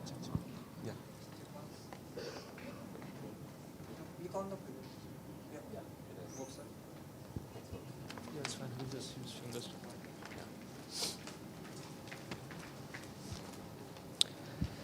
We'll start. Check.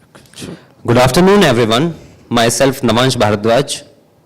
And me, Arush Roy Chaudhary. And today we are here to present to you our experiment, which was to obtain the solar spectrum and identify and analyze Fraunhofer absorption lines in the solar spectrum. Let me run you through the overview of our project. Our main objective was to obtain the spectrum of the sun and verify and identify the distinct Fraunhofer absorption lines in it. Our optical setup consisted of a slit, convex lens, diffracting grating, and a DSLR camera to capture the spectrum. So how we collected data was, we put the camera just behind the diffraction grating so that the whole of the spectrum was clearly visible and we captured a high quality image. We then used Python and the Astrolab package to analyze and calibrate our data. Our expected results is an intensity versus wavelength graph with noticeable dips where the Fraunhofer absorption lines appear. So what exactly is our solar spectrum? Our sun emits a wide range of electromagnetic radiations ranging from ultraviolet rays to infrared rays. And when these radiations pass through outer, relatively cooler atmosphere elements, some of them gets absorbed by the atoms present in outer atmosphere. And we see the dark vertical lines in the spectrum of the sun if we analyze them on Earth. These dark lines are the Fraunhofer absorption lines, and they are unique to each element. So this is what our setup looked like. You can see that there is a slit in front to allow only narrow beams of light to pass through, with a convex lens to make these beams of light parallel, a diffraction grating to split these parallel beams into its constituent colors, and a DSLR camera to capture the spectrum that is on the other side. Now the phase 1 begins where light is about to enter our spectroscope. We have put a slit in the front end. Now you may ask why. It is because we only require a narrow beam of light to enter the spectroscope, because a broader beam of light would shrink the spectrum and will not be able to observe the absorption lines clearly. And also we have placed our convex lens before the light hits the diffraction grating, because it is necessary for the light beams to be parallel, because the diffraction grating only separates white light if the beams are parallel. Phase 2 occurs when parallel beams of light meet the diffraction grating. Now a question arises, how does the grating split the light into its constituent colors? So this grating has an equation, d sine theta equals m lambda, where d is the grating spacing, theta is the diffraction angle, m is the order of the spectrum, and lambda is the wavelength of the color. And if we fix a particular diffraction grating, we fix the value of d, and m is fixed, as he said, is equal to 1. So we can see each lambda corresponds to a different value of theta. So we get the different maximas for different wavelengths at different places. Also, while capturing the image, some things are to be kept in mind. First is camera positioning. We have to position the camera in such a way that whole of the spectrum is clearly visible and the lens surface is parallel to the diffraction grating surface. Also, some of the settings are to be kept constant throughout the experiment, such as in our case, they were 1/3 of a second shutter speed, 100 ISO, and a moderate aperture of about f/4.5. Also, to avoid overexposure, we aimed our setup not towards the sun directly, but towards the bright clear sky. After obtaining the spectrum, we then calibrated it and then plotted the intensity versus wavelength graphs. This is the spectrum that we captured for the sun. You can see the bright band of colors, and if you look closely, you can also observe the dark lines. These are the Fraunhofer lines. Also at the bottom, this is the spectrum for the LED that we use for one-point calibration. Now to start with the analysis of the image, we first have to load the image into Python. We prefer to use raw image, in our case it was NEF file, to avoid any data loss by internal processing. We then rotate and crop the image to an extent where there is no unwanted border and background regions are also pretty removed. We then extracted the spectrum using the Astrolab package, and we used 1-point and 2-point calibration to find the wavelength to pixel ratio. We then use this ratio to plot the intensity versus pixel profiles. And this is the graph that we got. You can notice that the dips coincide with the online reference that we used. Now the red vertical lines here are the lines corresponding to each dip. They might not perfectly coincide. This may be because of calibration error or instrumental error, but they are close by to every dip. And for example, this C line here is corresponding to hydrogen alpha because it's present at 6583 angstrom of wavelength. Similarly, D line corresponds to sodium, F line corresponds to hydrogen beta, and H line corresponds to calcium. And these dips are only because of the dark lines present in original spectrum. And these are Fraunhofer lines. And rest of the lines also correspond to different elements. From the first row, you can see the name, the wavelength, color region, and the element to which they correspond to. These are some of the sources of error and limitations that we faced and may have caused the deviation from our spectra for our graph compared to the one that we used for the online reference. First is the slit alignment. Having slight deviations in the slit may cause significant changes in our graph. So we have taken the precaution to always keep it aligned and parallel to the grating. Another one is the camera sensor. Having an unfocused lens may lead to bad data. Another is calibration accuracy. As we have done the pixel calibration using hit and trial method, this may cause some inaccuracies. Atmospheric conditions are another major factor. Because having cloudy weather can lead to extra absorption dips. So we have taken the precaution of taking the data when the sky is clear. Also, imperfections in the grating may also create false dips, which are not actually due to any absorption of electromagnetic radiations. We have to ignore them while analyzing our data. Also, some DSLR sensors refuse to record electromagnetic radiations below a certain range, so we might not be able to get a continuous spectrum. So after doing this whole experiment, we were able to construct a spectroscope with the help of our TAs and lab assistants. We also were able to record high quality images of solar spectrum, were able to identify and analyze Fraunhofer lines, and were able to conclude the composition of our own star sun. Thank you. Thank you, and we are up for now open to questions.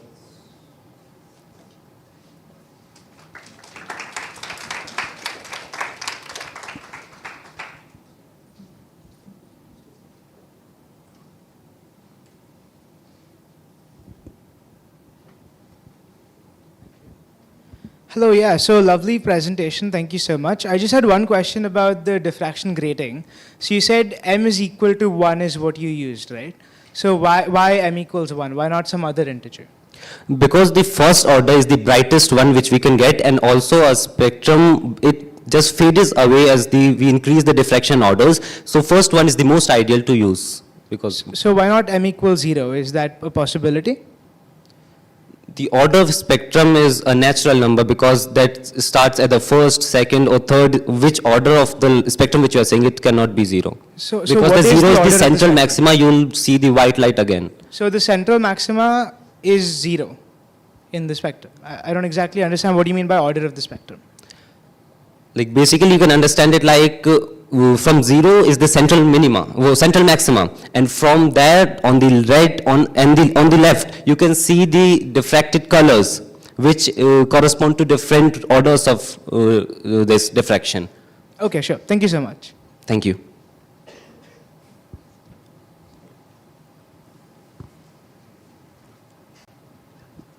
I had a question related to those Fraunhofer lines.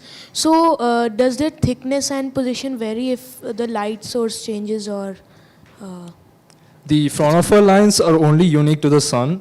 So, if you use some other light source, such as like a hydrogen lamp or something like that, the lines will be different because they will only correspond to hydrogen.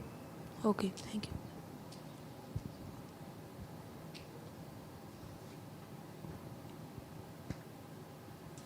Any more questions?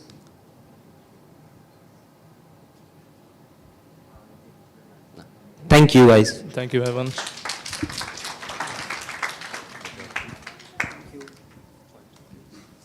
All right, I'll call Ashna Raghu Sankar and Arika Sahadev for their presentation now. Is there a laser? Yeah. Is there a laser? It's not working.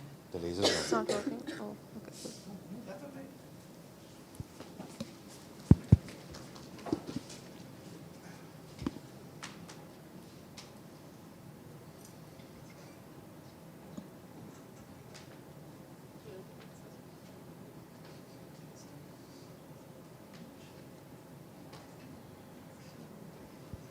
Good afternoon, everyone. I'm Marika.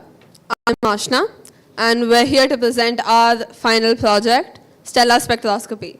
So something I want to bring your interest towards is, from today, there is a lot that we know about stars. But just consider this, how do we even know so much? Where is all this information coming from? It's interesting to think that all of that information comes from light, from photons that are bringing us information from light years away. And the process of decoding this information is exactly what stellar spectroscopy is all about. And that's what we've been working on for the past month and look forward to sharing with you. So the objectives of our experiment had 3 major sections. We wanted to identify the elements that were present in stars that we're studying, and then we wanted to use this to map it to a particular spectral type. Finally, we wanted to put all of this information together on what we call a Hertzsprung-Russell diagram. Now, before I jump right into the experimental procedure and what we found, let's cover some basics of the concepts first. So what an absorption spectrum is was already covered by the group before us. So moving on to what the Harvard spectral classification is, which is what we've used for our experiment. So this classification classifies stars on the basis of their surface temperature as well as absorption lines. So what we've used for our experiment is a telescope setup so as to actually see the stellar objects that we've chosen. We used a camera to capture the images of these stars. We used a luminance filter to filter the visible light and a diffraction grating to actually get the spectrum. We finally used an Astrolab Python package so as to analyze the data, which we will get into soon. To actually be able to do anything with the images that we captured, we needed to process them. For that processing, each time we took an image, we captured 4 different frames.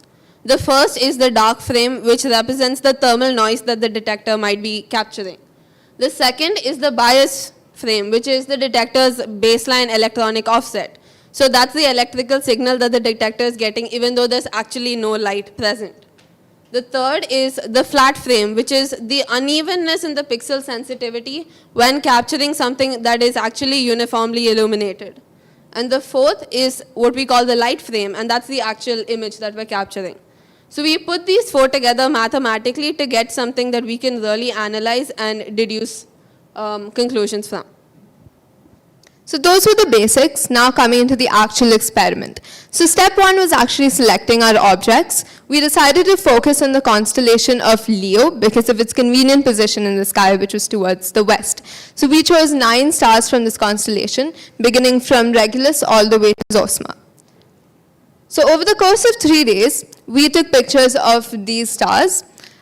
We began by aligning the telescope to choose the star better. We then chose the exposure time and frames depending on the brightness of each star. Then we came to the actual processing and calibration process. So this had quite a few steps. The first was which was applying something called a de Baer function on all the frames that we captured. This was to average out the intensity, considering the fact that our pixels actually had different color filters in their grid, and we needed to average it out so that we could put things together and it wouldn't give us a very widely oscillating spectrum. The second thing we did was stack our frames. So we first stacked the calibration frames that I spoke about earlier, which were the darks, the biases, and the flats. What stacking does is it increases the signal to noise ratio because it averages out any kinds of random errors or signals. Then we find the actual reduced light frame. This is a process that we follow for each and every light frame that we capture for every star, where we subtract and follow this process to get something that has all these calibration errors removed. Then we stack the reduced light frames of each star to get what we actually needed, which is an image of this particular star. We then subtract the noise to be able to follow the process of analyzing for absorption lines. This is a quick graph about what happens when we do the background subtraction. I don't know if you can see, but there is a slight dip in the signal because that's what we removed. Now, we still needed to convert the x-axis to wavelength because right now it's in pixels, and pixels doesn't have a physical meaning. So we followed a 2-point and a 1-point calibration respectively to do so. Then we put all of this information together and said, okay, this is the spectral type of the star. And the way we did that was first by mapping the hydrogen Balmer spectral lines on it, and then mapping all the other unidentified spectral lines, absorption dips on it, and figuring out what element that might possibly be. So following this procedure, we landed up with these graphs. So the gold lines over here represent the wavelengths from the hydrogen Balmer series, which as you can see closely coincide with the dips in the intensity wavelength graph of Regulus. This along with the blue line visible over here, which is a neutral helium line, it may be more pronounced due to our camera sensor, but these two combined help us understand that the spectral type of Regulus is B. Then moving on to Theta Leonis. Here we also notice red lines. These are due to the Earth's absorption, and thereby we do not consider these. We also see the gold lines coinciding quite well in this graph as well.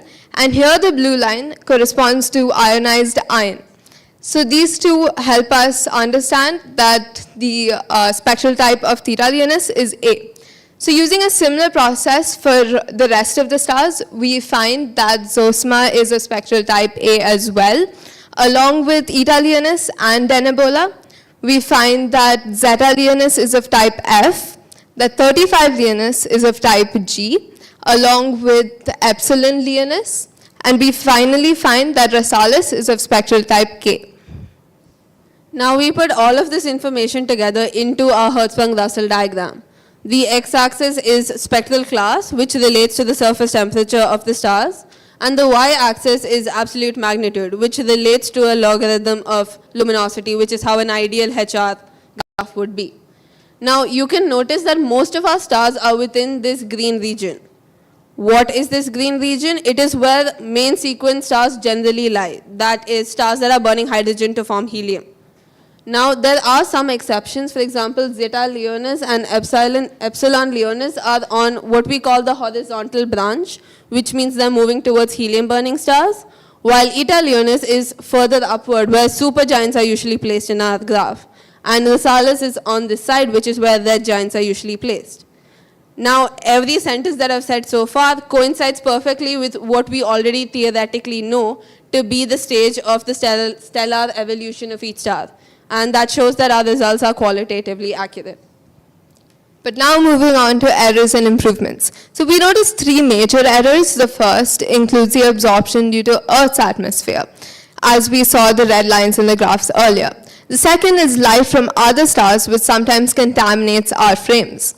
And finally, we have instrumental error, which is caused due to the telescopes, the camera, and the diffraction grating.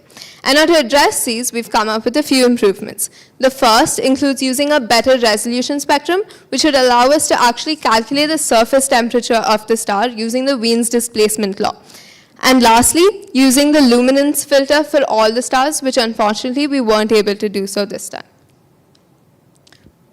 We wanted to thank Professor Dipankar as well as the rest of the LGP teaching team, Shordeep sir, Shivam sir, our TAs, Radhika, Tejas, especially Bhargav and Sharanya, because they helped us out a lot with our project and actually made it possible in the first place.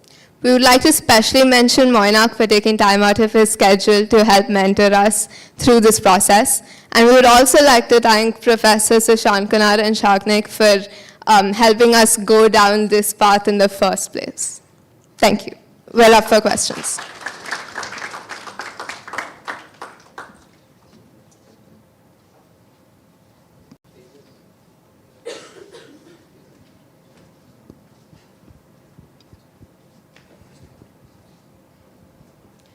You mentioned something called the de Baer function in the beginning. So what does that actually mean and how exactly did you use it in your experiment?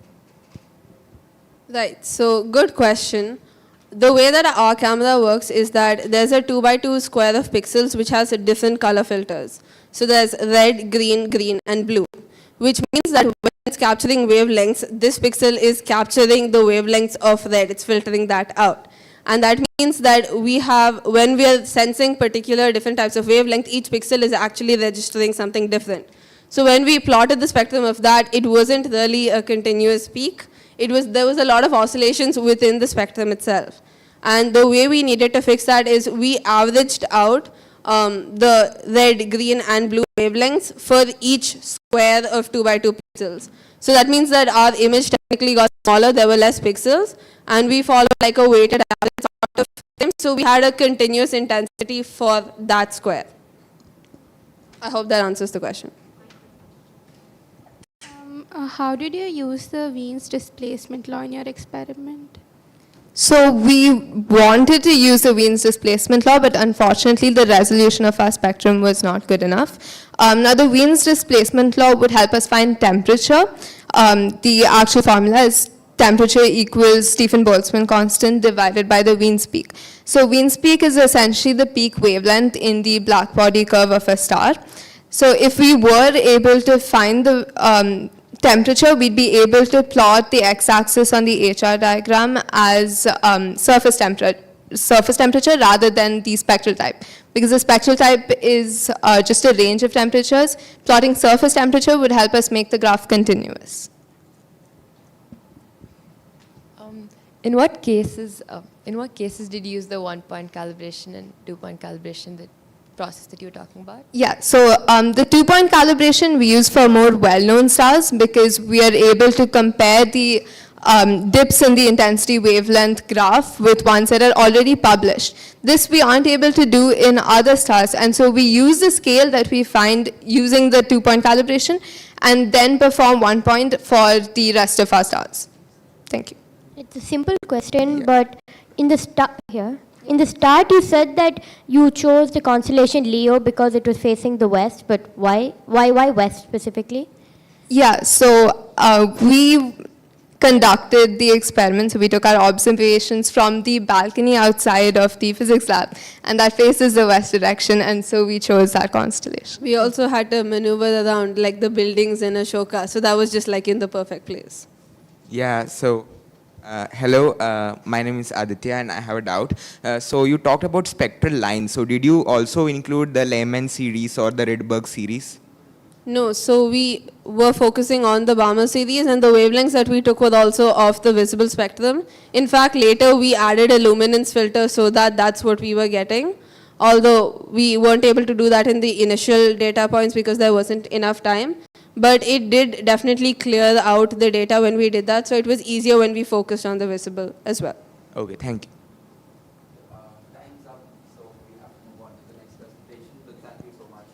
Thank you. Thank you. I would also request all the TAs and students for a dive into the physical world to just come here and we'll click a group picture. Like we are doing that for all projects. You guys can like just come here together. Should I keep Oh this? yes, yeah. Thank you.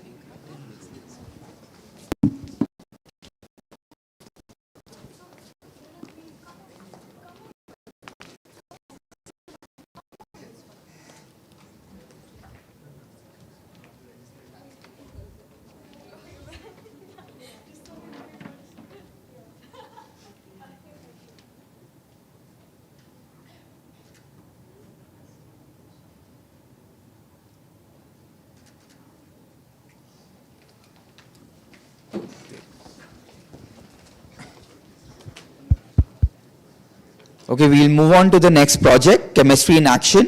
I'd like to call upon Daksh Vora for their presentation.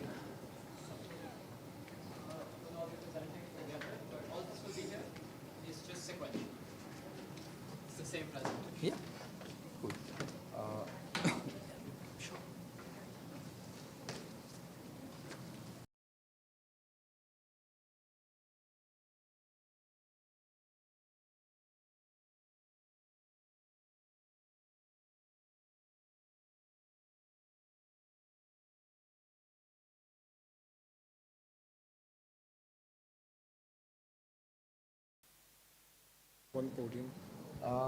The thing is, the wire might not come till here, but we have a clicker. That's So- okay, we'll manage. Are you sure? Yeah. You don't want the clicker? No, as in, we'll manage with this.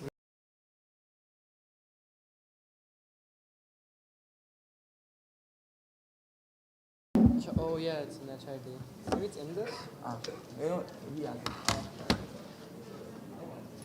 Just like plug it in there. Yeah, got it. And then I'll just test it out. Presentation mode. Is it working?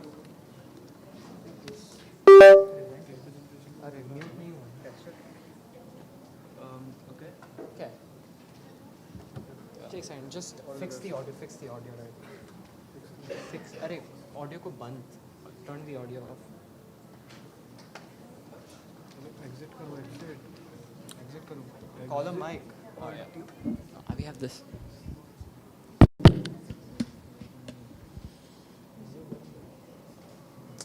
चल रहा है? Off है?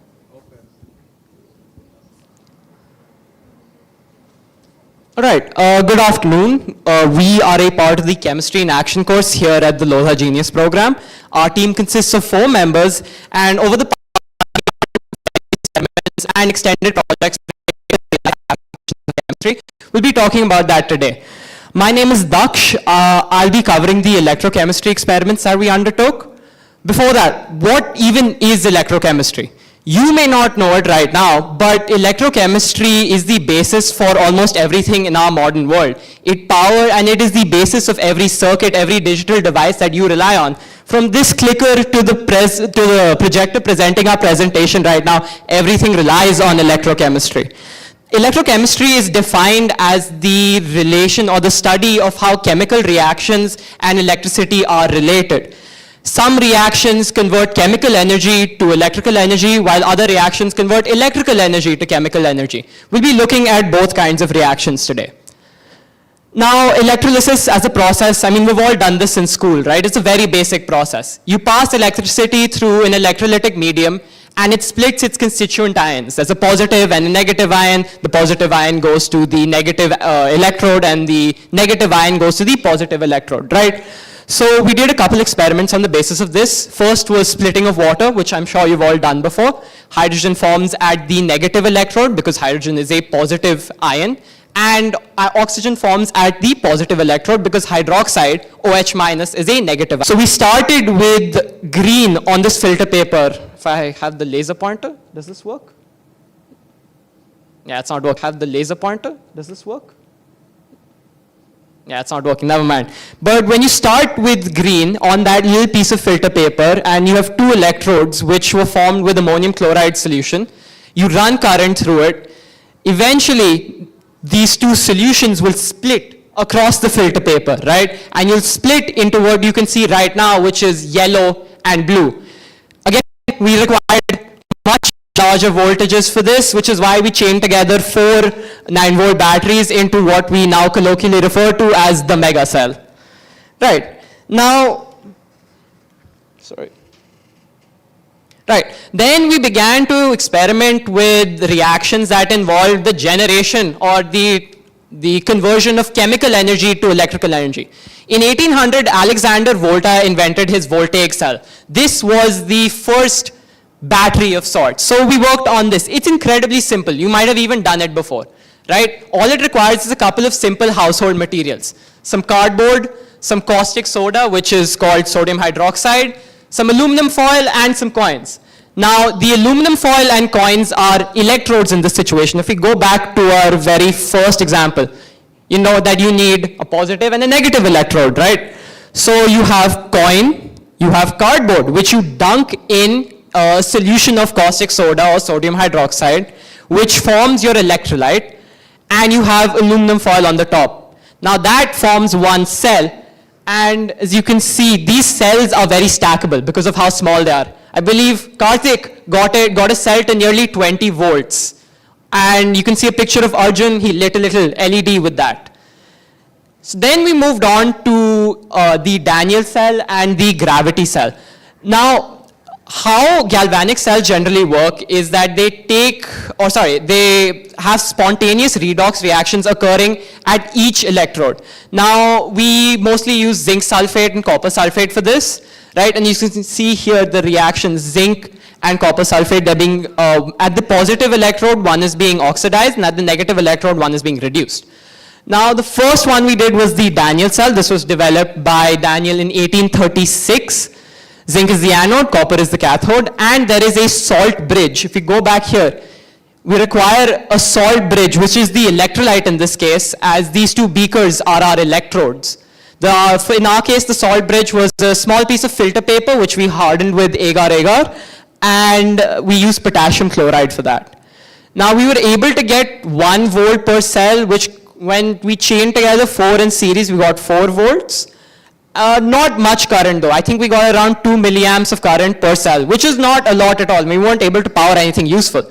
This is when we decided to build a gravity cell.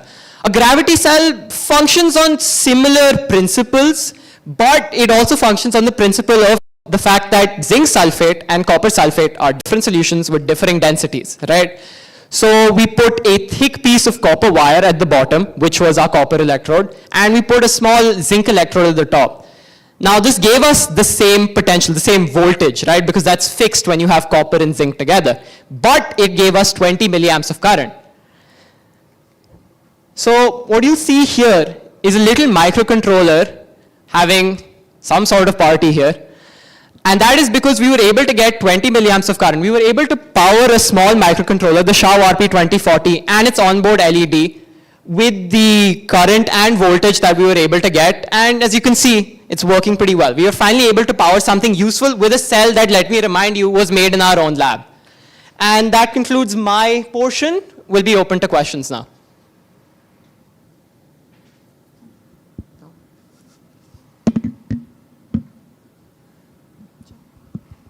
All right, I'll be handing it over to Arjun? Yeah. Sure.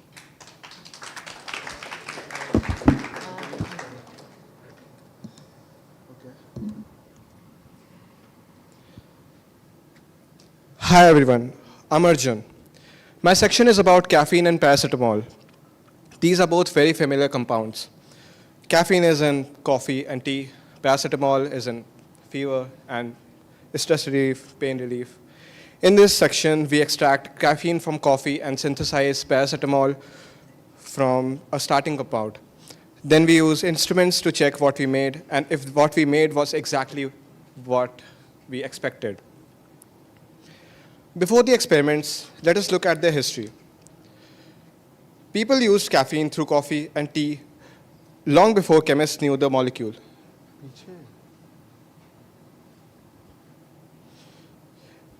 In 1819, F.F. Runge isolated caffeine from coffee, a lab which does the same idea.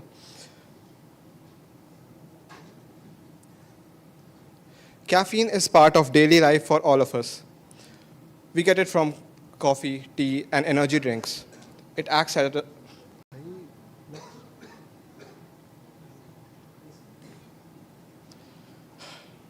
Caffeine is part of our daily life, right? It is found in coffee, tea, and energy drinks. It acts as a stimulant, which is why people often use it to feel more awake. Must have used it for the history class, right? The experiment is interesting because we start with coffee powder, which is a complex mixture, and try to isolate one compound from it, which is caffeine. Caffeine is an alkaloid with the formula as given. Pure caffeine is usually a white, bitter crystalline solid. Coffee powder and coffee beans are because roasting creates many colored compounds. A fun fact is that 100-gram jar of instant coffee may contain roughly 2.5 to 4.5-ish grams of caffeine. In the body, caffeine mainly blocks adenosine receptors, which is the reason why we feel more awake with it. Too much caffeine can also disturb sleep or cause restlessness, very common fact. This slide shows the extraction. We mixed coffee powder with hot water and filtered it. Then we used sodium carbonate and dichloromethane. Sodium carbonate helps remove acidic impurities. Dichloromethane helps pull caffeine into the organic layer. After repeating the extraction, we dried the organic layer and evaporated the solvent to collect the solid. Wait, but why was the caffeine yellow? As a matter of fact, pure caffeine is usually white. That likely means a small amount of colored impurities stayed behind, such as pigments, tannins, or even other coffee compounds. The yellow color does not mean the extraction failed in any sense.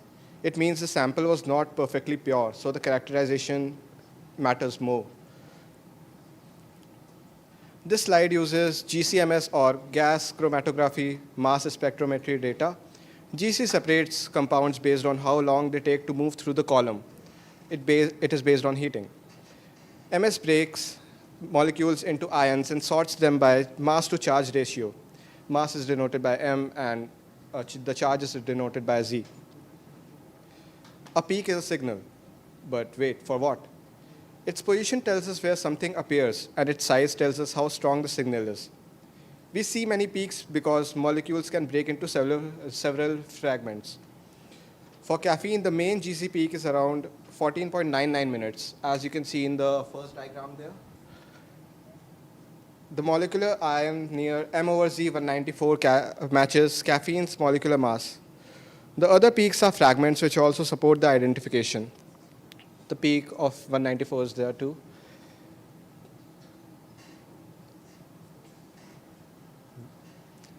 And now this is the NMR, or nuclear magnetic resonance spectrum for caffeine. NMR tells us about hydrogen atoms in different chemical environments. The peak near 8 ppm matches the ring hydrogen. The peaks around 3 to 4 ppm matches the 3 N-methyl groups. The integration pattern is close to 1:3:3:3, which matches the normal caffeine compound. The peaks marked X are solvent peaks, so we just don't consider them. Now, we move to paracetamol.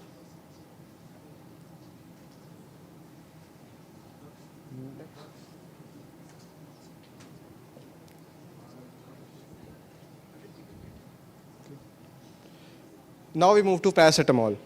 Paracetamol is commonly used for fever, headaches, and body pain, as I said earlier. It is a familiar medicine, but the chemistry behind it is still very simple. In our experiment, we make it through a simple acetylation reaction. Paracetamol also has a useful history. It was first prepared by H.N. Morse in 1878. It became widely used in the mid-20th century. And fun fact, the same drug also has different common names. In the United States and Japan, it is usually called acetaminophen. In many other countries, it is only called paracetamol. A common adult tablet contains 500 milligrams, so a strip of 16 tablets contains about 8 grams of active compound. This was the reaction. We start with 4-aminophenol and reacted with acetic anhydride. The amine group gets acetylated, which forms an amide. That product is paracetamol. This is different from caffeine extraction because here we are changing one molecule into another and not extracting one thing from the other. These are the lab steps. We added 4-aminophenol, water, and acetic anhydride, then heated and stirred the mixture in a fume hood. After the reaction, we filtered and washed the solid with cold water. We also used recrystallization to improve purity. Then we checked the product using TLC, IR, and melting point. Now, this slide shows the GCMS evidence for paracetamol. The main signal appears near 13.14 minutes. In the mass spectrum, the molecular ion near M/Z, M standing for mass and Z standing for charge, 51 matches the molecular mass of paracetamol, so you can confirm that. The peak near 109 is the base peak, which means it is the strongest fragment signal.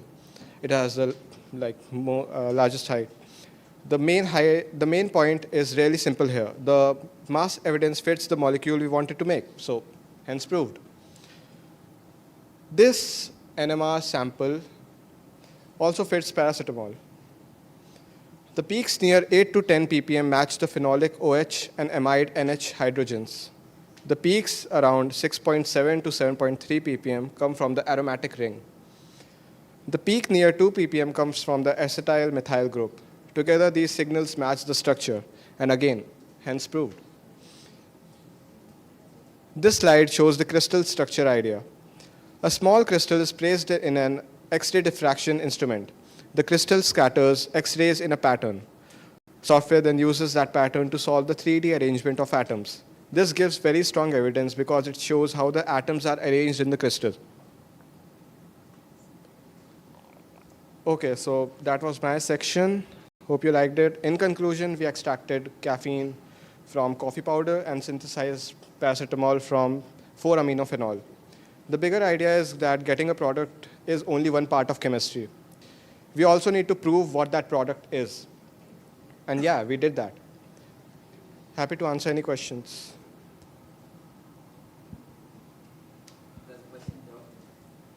Okay. Can I just speak up? Yeah. So, you said that caffeine in coffee and tea energizes us. So, I just wondered that nitrogen shares a double bond, if I remember correct, in the chemical molecule. So, if a double bond is broken, it releases energy. Is that the reason we feel energized? Yeah, kind of. That's the reason, and the other part I also discussed in the previous slides. My second doubt is that you had written 4, right, in Yeah. acetamiphenol, right? 4-aminophenol. Yeah, 4-aminophenol. Yeah. In that 4, is it the geometric position of the group? It is all at the position of the amino group. Yeah. Yeah. On the phenol. Okay. Thank you. Over to Vivan.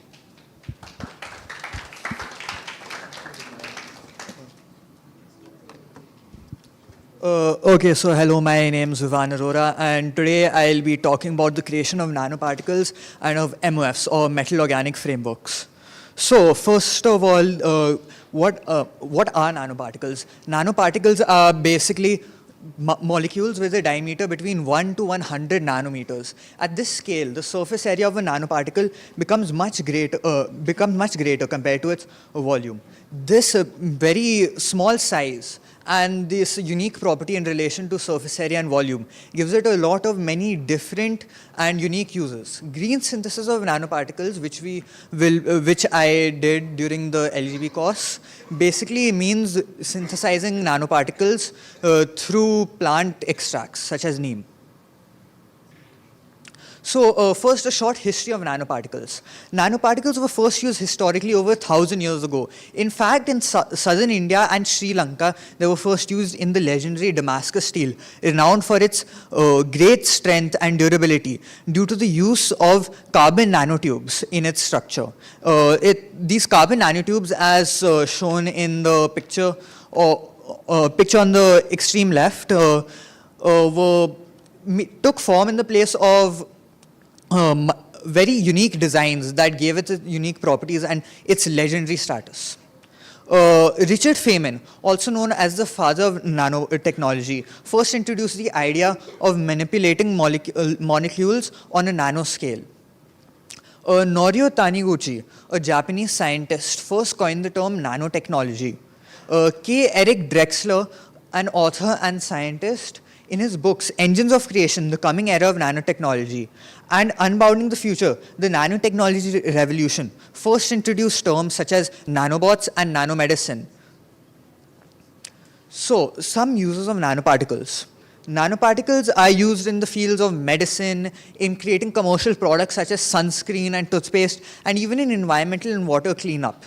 So why are they used in medicine? Well, firstly, nanoparticles, due to their extremely small size, can be used to deliver therapeutic agents directly to afflicted cells. This makes them of extreme usefulness when making medicines and antibiotics. They are also used by doctors as high contrast probes to assist in imaging of diseases using MRIs and X-rays. Nanoparticles commercially are also used in sunscreens and toothpaste. In toothpaste, they're used to mimic the minerals of the tooth enamel, while in sunscreen, they're used to provide protection from UV rays. And in environmental cleanup, they're used to degrade pollutants in water and in the soil. Okay, so coming to some of the main materials required for synthesis of nanoparticles, neem leaves and distilled water are required, so is zinc nitrate solution. The neem extract or the neem leaves act as a plant-based medium for forming zinc nanoparticles for zinc nitrate. These nanoparticles are zinc nanoparticles. They'll be made mainly of neem and zinc. Neem is used specifically because it's very easy to commercially source, and also because neem is a flavonoid, which is essential in creating nanoparticles. Okay, so coming to the experimental procedure for creating nanoparticles. First, we have to rinse 6 grams of neem leaves in a beaker with distilled water, and then decant this in pure water to remove all impurities that you might have got from commercially sourced neem. Then you add 250 milliliters of distilled water to the beaker and heat it to 85 degrees Celsius for 45 minutes with continuous stirring. Then you filter this solution and collect the yellow filtrate. After that, you take 5 grams of zinc nitrate in a separate beaker and add 25 ml of distilled water to it. To this solution, you stir it until the zinc nitrate completely dissolves in the water. Then you fill a burette with the neem filtrate, the yellow filtrate that you acquired previously, and add the solution drop by drop into the zinc nitrate solution. Finally, once the precipitate is formed, you extract it and dry it in an oven at 60 to 80 degrees Celsius until it is completely dry to get a green powder, which is your dried nanoparticles. These nanoparticles are actually normally not visible. They're only visible currently because they have been coagulated into much larger particles. So, coming to the characterization of nanoparticles, obviously you do not know for sure if something is a nanoparticle or not. For this, you can view a nanoparticle through an electron microscope. Specifically, the electron microscope is of the FESEM type, or field emission scanning electron microscopes. Electron microscopes come in 2 types, FESEM and TEM, or transmission electron microscopes. FESEM electron microscopes, like the one we used to get these images of nanoparticles with their size clearly marked, works by shooting a beam of electrons from an electron gun at the surface of the nanoparticles and using those beams of electrons reflecting back to scan the surface of the nanoparticles. Whereas transmission electron or TEM microscopes, they work by sending out the beam of electrons and transmitting it right through the internal structure of the nanoparticles, thus giving a layout and map of the internal structure. So here are some images, as I said, of the nanoparticles. They have an average diameter of 100 to 105 nanometers, which falls within the range of a nanoparticle, just about. Okay, so now coming to metal organic frameworks. The MOFs, or metal organic frameworks, are crystalline, nanoporous solids built from metal nodes connected by organic linkers. They act and are structured somewhat like sponges, with many miniature holes in them or nodes in them, made up of the metals linked by organic acids. These holes, just like in a sponge, these nodes, they allow it to very efficiently store water, and they can also be freely controlled by it. Yeah. So, hello. Yeah, okay. MOF 5 Nobel Prize. It was of the University of California, Berkeley, Suzumi Kitagawa of Kyoto University, and Richard Robson of the University of Melbourne for their work in the field of MOFs. MOFs have become a major field because their pores can be actively controlled and manipulated in terms of size and structure. Yeah. Hello. Yeah. Okay, so coming to the synthesis of MOFs, the main materials required are 1,3,5 benzene tricarboxylic acid and organic acid, copper 2 nitrate, DMF, ethanol, distilled water, a sonicator, and a centrifuge. So the copper ions act as the metal nodes in the nanoparticle, while in the MOF, while the organic acid acts as the organic linker. Yeah, okay. So coming to the procedure for the synthesis of MOFs, first you prepare the organic linker solution in DMF and ethanol using 1,3,5 benzene tricarboxylic acid, 0.5 grams of it in a beaker, and adding 29 ml of DMF and 10 ml ethanol of it. Then you take 10 ml of this total solution and in a test tube. Then you take 0.5 grams of copper 2 nitrate in another test tube and add 18 ml of water to it. After that, isolate 10 ml of this solution too. Then you mix the two solutions together in a third test tube and you sonicate this solution for 30 to 35 minutes and then put it in a centrifuge for 10 minutes. Then you decant and wash twice with water, sonicating it for 5 minutes each time, and then wash twice with ethanol. This gives you your metal organic framework. You can also view this MOF through an FESEM microscope, although we were not able to do so sadly because of certain circumstances. Yeah, so any questions? Yeah?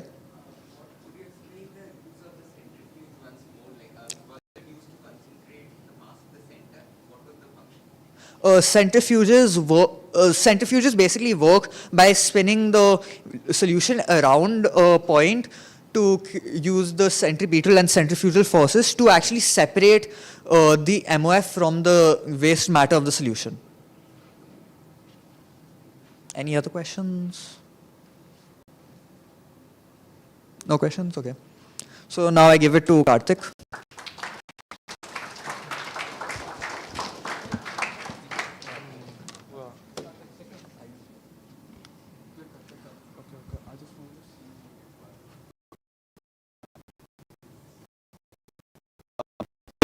My name is Karthik, and today I'll walk you through the polymer chemistry that we studied over in the chemistry lab. To close out our presentation.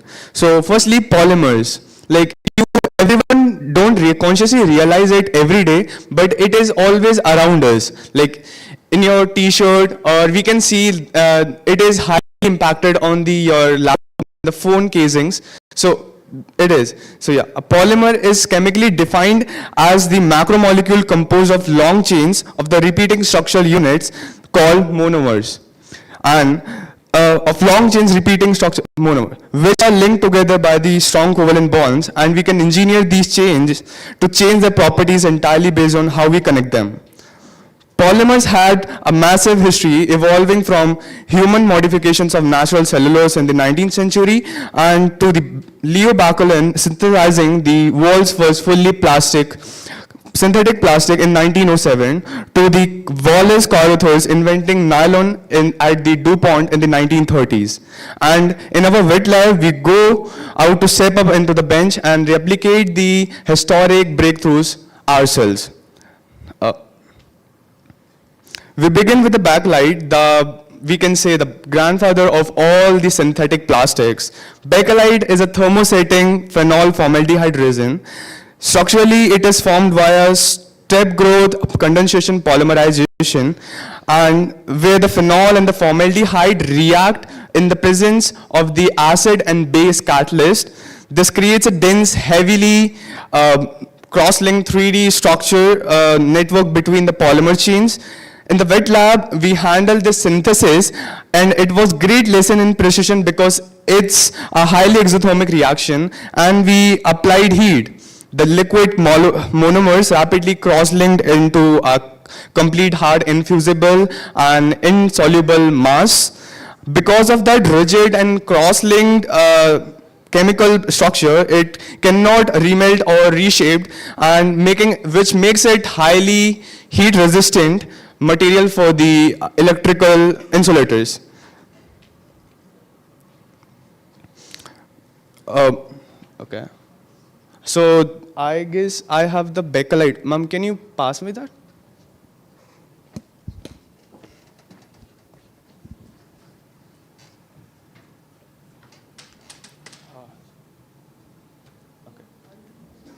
So I can show you, like, I have made a bakelite. It seems like a pink pearl type, like you can see, and do anyone have to see this? So yeah, okay. So this was the bakelite which I created over in the lab. Like, it totally looks like a very hard and like a tough type of thing. So yeah. So now we then ask ourselves, seeing a solid resin form in a beaker, which is cool and all, but what if we can see the actual polymer chain assemble itself continuously in a real time?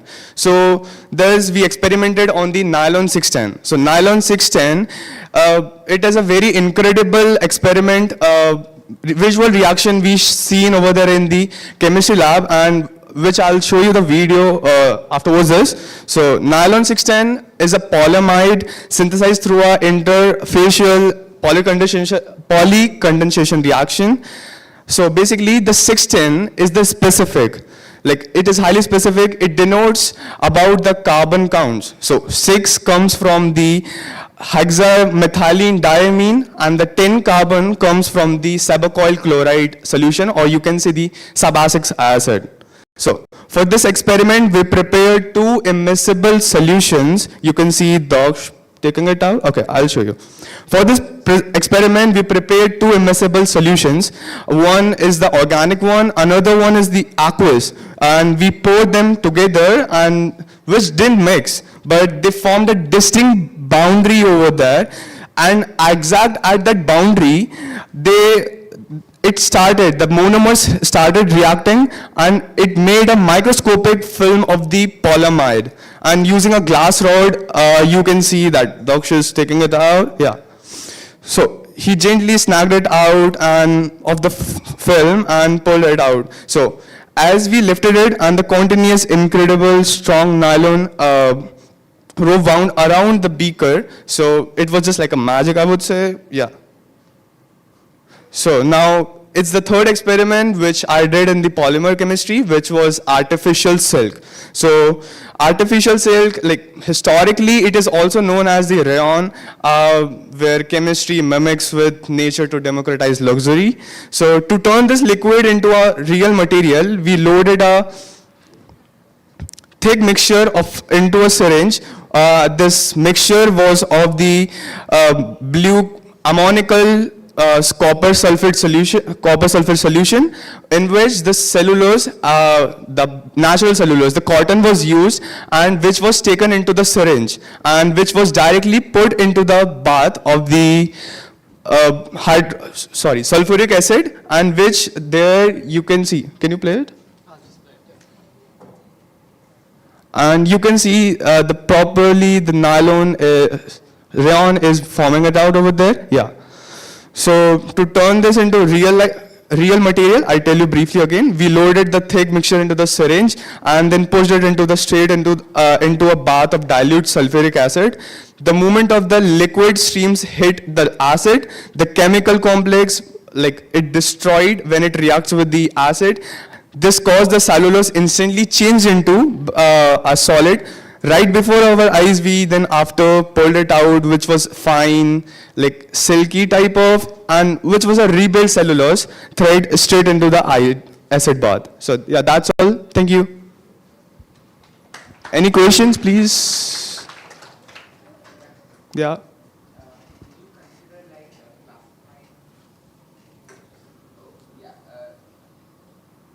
So, did you consider classifying the polymers into the alpha helix structure and beta plated structure? Because sorry, I haven't heard about this alpha and beta, so I'll check after this. yeah, because proteins can be made into that, and since polymers are made of many strings of monomers, I just wondered if we can make like polymers into that. Like proteins can be folded. Okay, okay. Okay, yeah. Ma'am. Any other?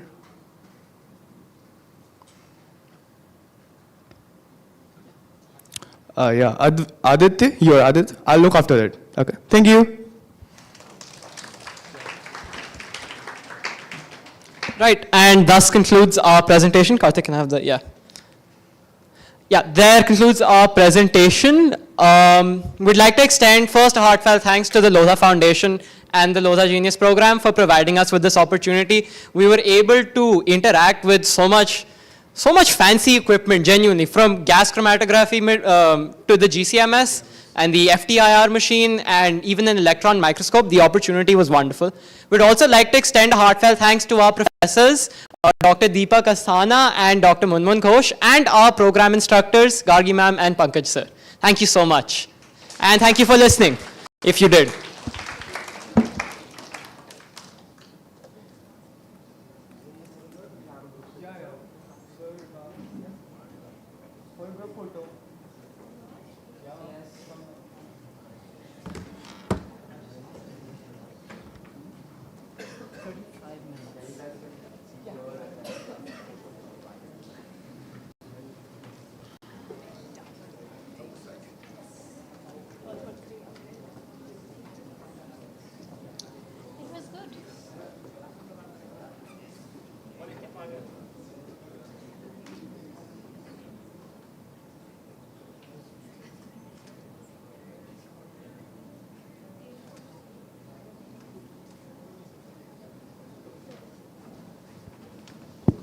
Thank you. We'll move on to the next project, which is exploring plants, animals, and the web of life they spin. The first presentation is by Atira S. Can we have you on stage? Oh, thank you.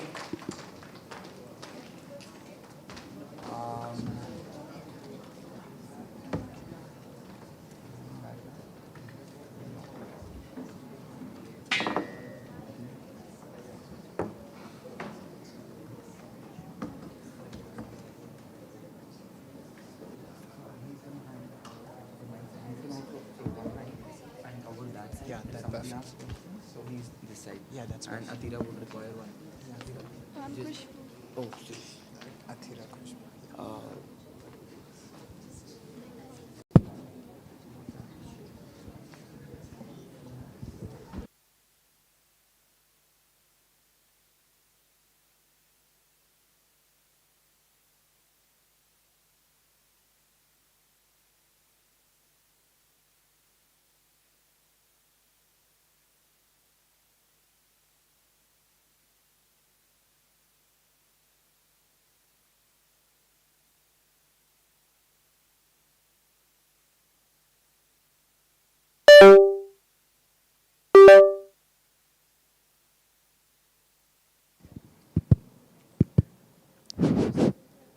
yeah, there you go.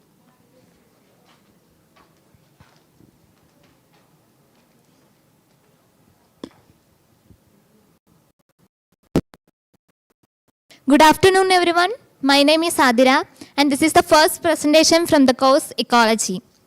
So before I introducing my project title, From the Secret Society to the Exact One, I wish to ask a question. How many of you like to roam around the campus? Great. So for those who like to walk around the campus, have you ever seen a tree like this, covered with this strange nest? Take a close look. What do you think? Who built this? Any guess? No?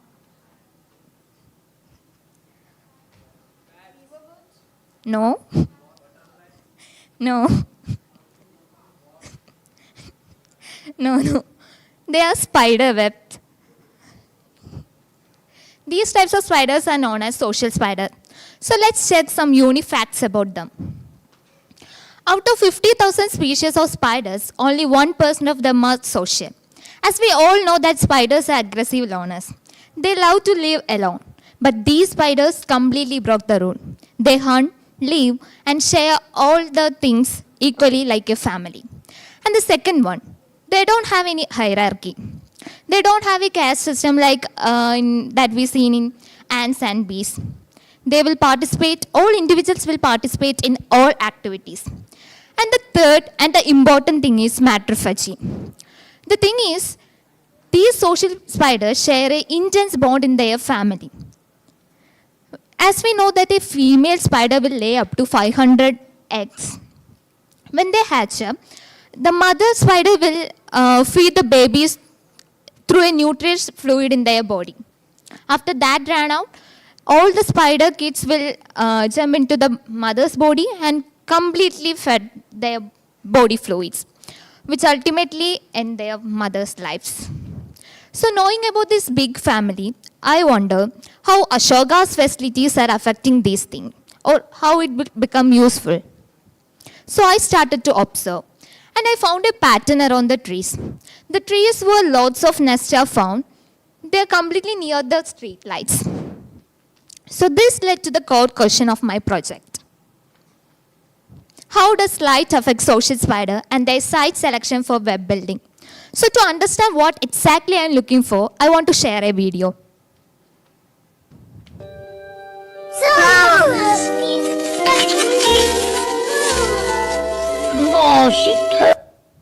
As you can see in this video, that most of the spider webs are built near the light.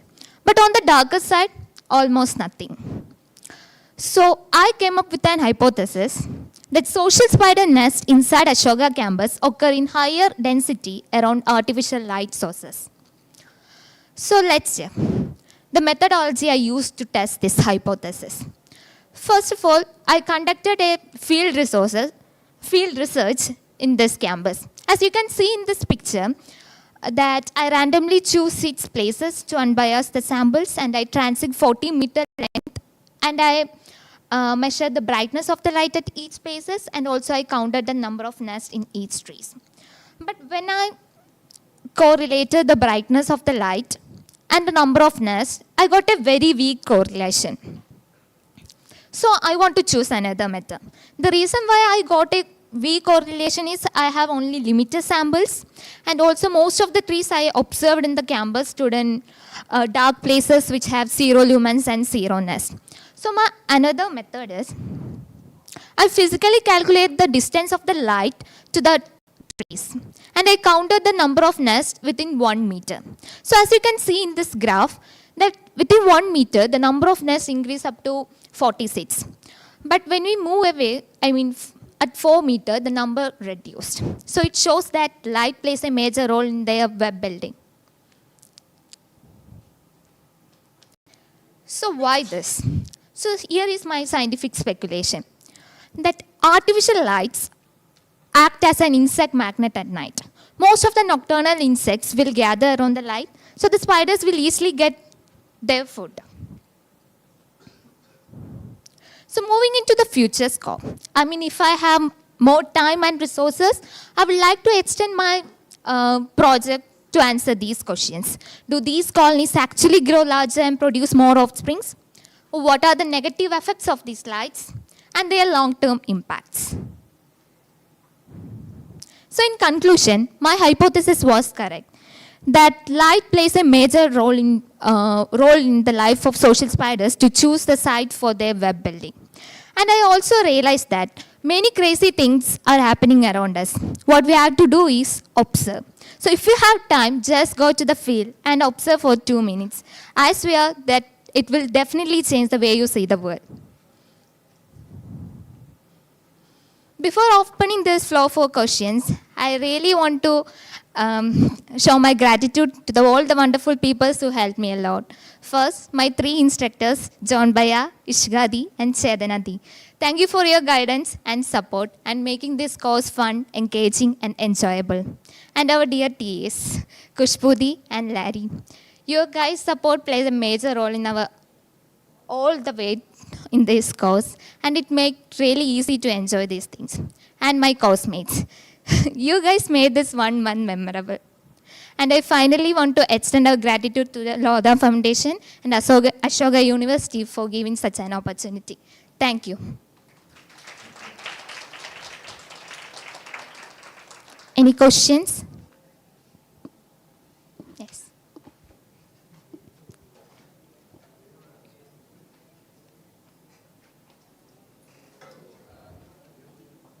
Hello, it was a nice presentation. So my question was, how do the social spiders interact with each other?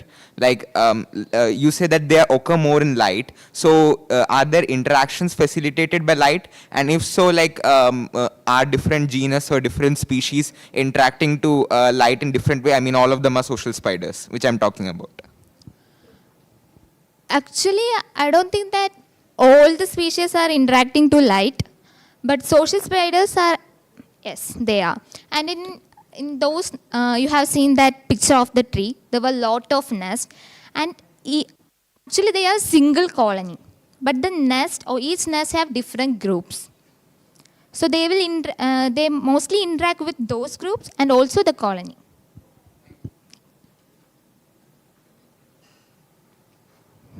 Any other question? Thank you.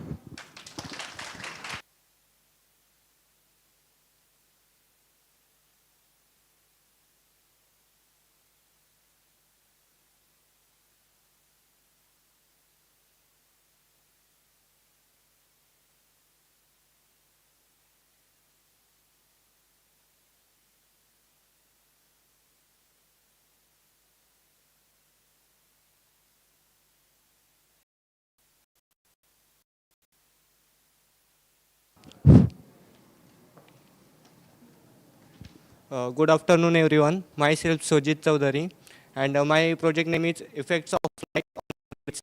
And it is a part of my course exploring plants, animals, and the wave of life they spin. जो photosynthesis है वो हर एक plant करता है, तो उसी के ऊपर मतलब मुझे इंटरेस्ट था कि जो लाइट है, सनलाइट एंड आर्टिफिशियल लाइट, उसका क्या क्या इफ़ेक्ट्स होता है, तो उसके ऊपर है. And then introduction. जो ट्रीज़ सनलाइट के ऊपर डिपेंड होता है, हर एक ट्रीज़ फोटोसिंथेसिस के लिए, फ्रूट प्रोडक्शन के लिए, एंड जो लीफ कैरेक्टरिस्टिक्स होते हैं वो क्या क्या चेंजेस लाते हैं आर्टिफिशियल लाइफ के वजह से. जो अर्बन एरियाज में स्ट्रीट लाइट्स होती है, एंड जो बिल्डिंग लाइट्स होती है, एंड रोड्स पर जो ट्रांसपोर्ट होता है उसकी वजह से. एंड मुझे ये why it made me curious because ये जो पिक्चर मैंने जब सैटेलाइट से क्लिक किया हुआ है, जब सोशल मीडिया पर मैंने देखा, तो मैंने ये क्रिटिकल थिंकिंग की कि जो इतना सारा लाइट है वो इतना ब्राइट है कि जो नाइट साइकिल है उसको डिस्टर्ब करती है.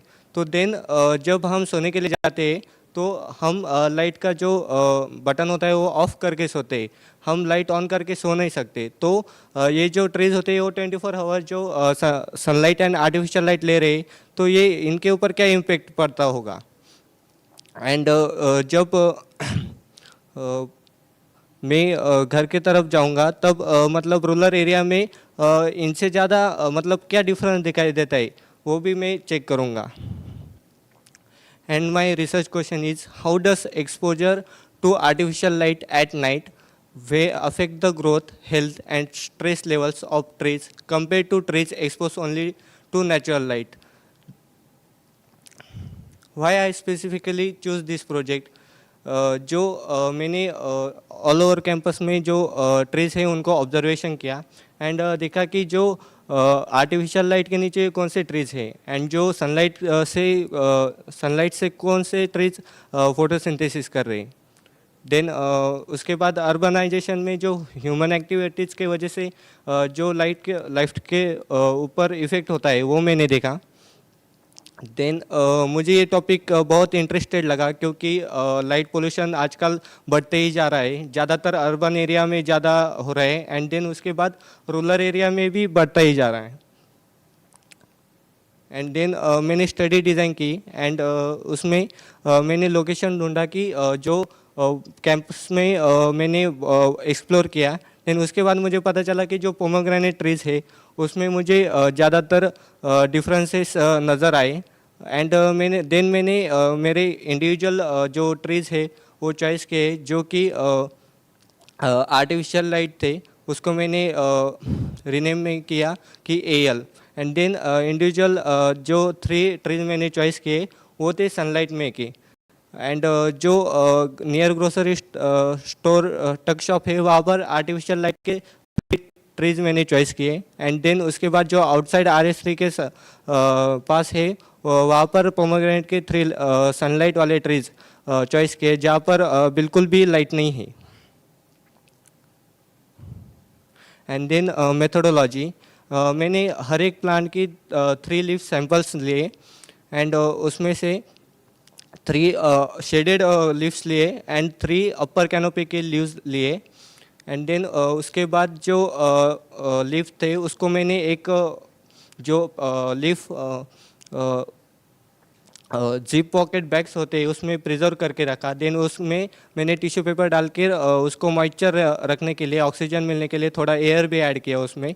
एंड देन मैंने देखा पॉकेट माइक्रोस्कोप के नीचे ऑब्जर्व किया तो देन उसमें मुझे स्टोमेटो जो है वो काउंट किया. तो उसके बाद मैंने उसका जो सभी लीफ का तो मैं इंडिविजुअल स्टोमेटो काउंट नहीं ले सकता. देन मैंने जो एवरेज स्टोमेटा काउंट है वो लिया लेकिन मुझे जो एक्सपेक्टेड स्टोमेटा काउंट था वो रिज़ल्ट मिला ही नहीं. देन मैंने हर एक पेड़ का ह्यूमिडिटी भी चेक किया कि कौन से हर एक ट्री का ह्यूमिडिटी चेक करने के बाद तीनों ट्री का एवरेज ह्यूमिडिटी निकाला. Then AL means artificial light and SN means sunlight tree. जो ह्यूमिडिटी था वो मैंने afternoon and morning and night में तीनों टाइम मेज़र किया एंड देन उसका एवरेज निकाला एंड दोनों का आर्टिफिशियल लाइट और सनलाइट जो था उसको कंपैरिजन किया.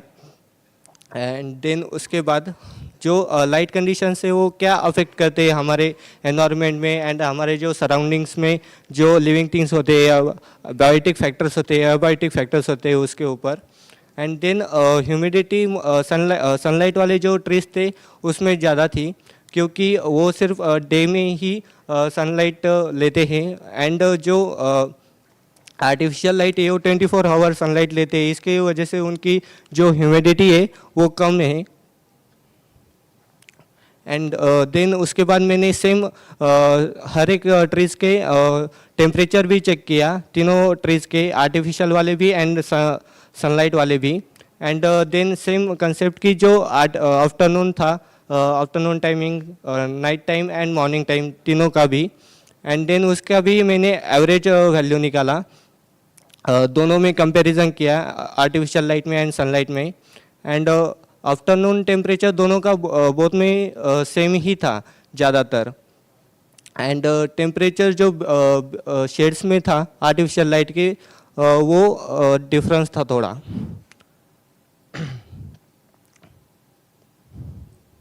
एंड जो लक्स वैल्यू होती है वो लक्स वैल्यू ये होती है कि जो लाइट इंटेंसिटी होती है वो मेजर करती है एंड वो मेज़र करने के बाद मतलब मैंने पहले तो हर एक लीव्स के अपर कैनोपी के ट्रीज के फ़ोटो क्लिक किए, देन उसके बाद जो वैल्यू है वो फॉर्मूले में पुट करके उसका एवरेज वैल्यू निकाला सबका, एंड दोनों कंपैरिजन किया artificial light and sunlight.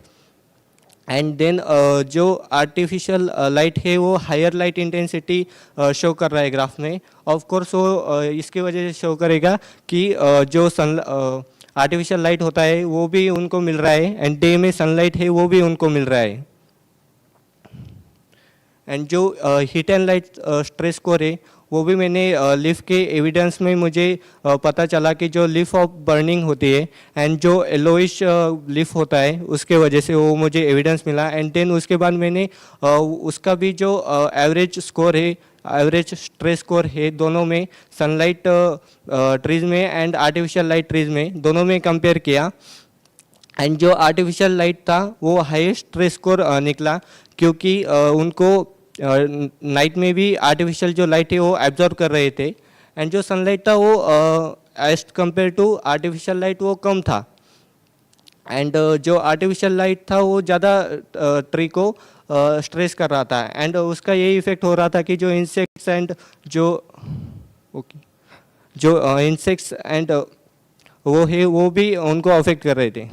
Then vulnerability score, जो एविडेंस ऑफ मीन्स मुझे लिफ्ट में जो हर्बीवरस के जो साइंस थे वो भी मिले। देन उसके बाद मैंने चेक किया कि उसमें क्या क्या डैमेज है एंड स्ट्रेस इंडिकेटर क्या है, एंड देन आर्टिफिशियल लाइट में वल्नरेबिलिटी स्कोर भी कंपैरिजन किया आर्टिफिशियल लाइट एंड सनलाइट में भी।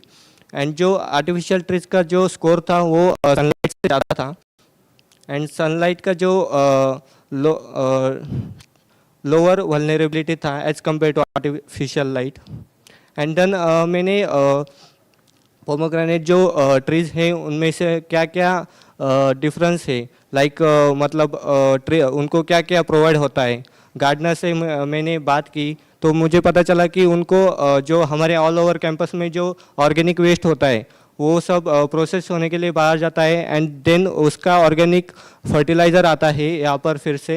एंड वो जो गार्डनर होते हैं वो मंथ में 2 बार वो जो फर्टिलाइज़र होता है वो ट्रीज को स्प्रेड करते हैं। देन एंड उसके बाद जो वीक में 2 बार उनको वाटरिंग किया जाता है। एंड ये जो रिपोर्ट है इसमें ये इंक्लूडेड भी है। And then discussion and learnings. Learn to observe and compare trees scientifically. Learn to measure lux intensity and values. Identify stress signs. Learn to prepare leaf samples and observe stomata under the pocket microscope. And then gain practical experience in ecological research and data analysis. And develop new scientific observation and fieldwork skills. Then thank you, and special thanks to Ishika Didi, Chetna Didi, and John Bhaiya, and Rohan Dada. Any questions?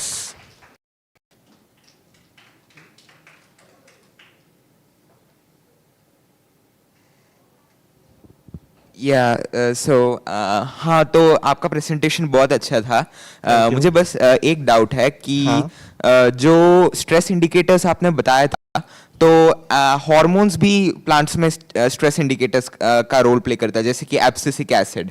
तो क्या आपने कभी अपने methodology में सोचा था कि अगर कोई श्रंकन लीफ मिले तो उसमें एब्सिसिक एसिड का कंसंट्रेशन ज़्यादा होगा, एंड सो उसे भी एक स्ट्रेस इंडिकेटर की तरह यूज़ करना? हाँ, वो मैंने सोचा था, लेकिन टाइम का लिमिटेशन था, इसलिए मैंने सिर्फ जो स्ट्रेस इंडिकेटर डायरेक्टली मुझे जो मिल रहे हैं वही मैंने मेरे जो मेथोडोलॉजी में है वो ऐड किए थे।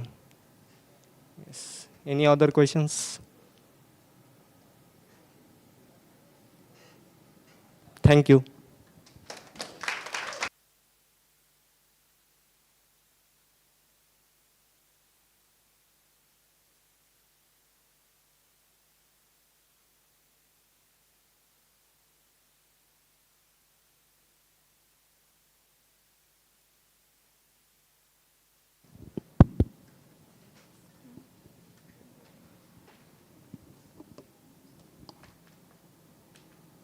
Good afternoon, everyone. I am Sagarika Chaudhary. I am also part of the ecology course exploring plants, animals, and the web of life they spin.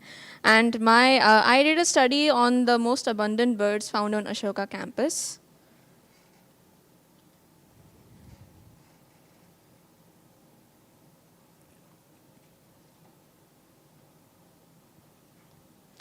So before I start my presentation, I would just like to say that when you first enter Ashoka University, it might feel like there aren't a lot of birds around.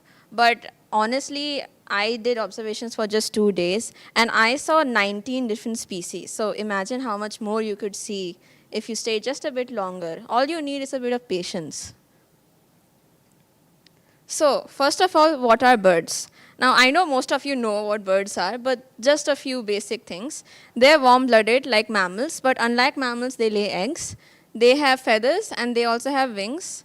And they have specialized mouths called beaks or bills, and they are called modern dinosaurs, as quoted by Steve Brunet.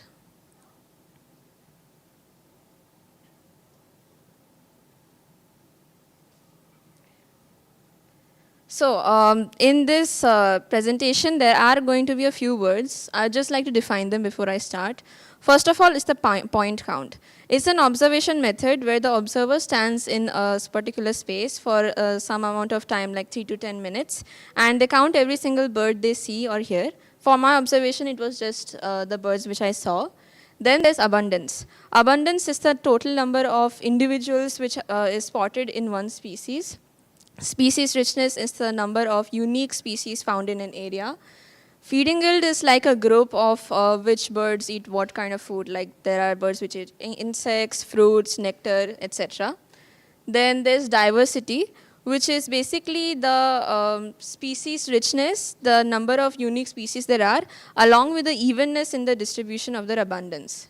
And finally, there's bird activity, which for my presentation is basically the number of individuals you see in a particular time of day. So my research question is, which bird species are the most abundant in the Ashoka University campus?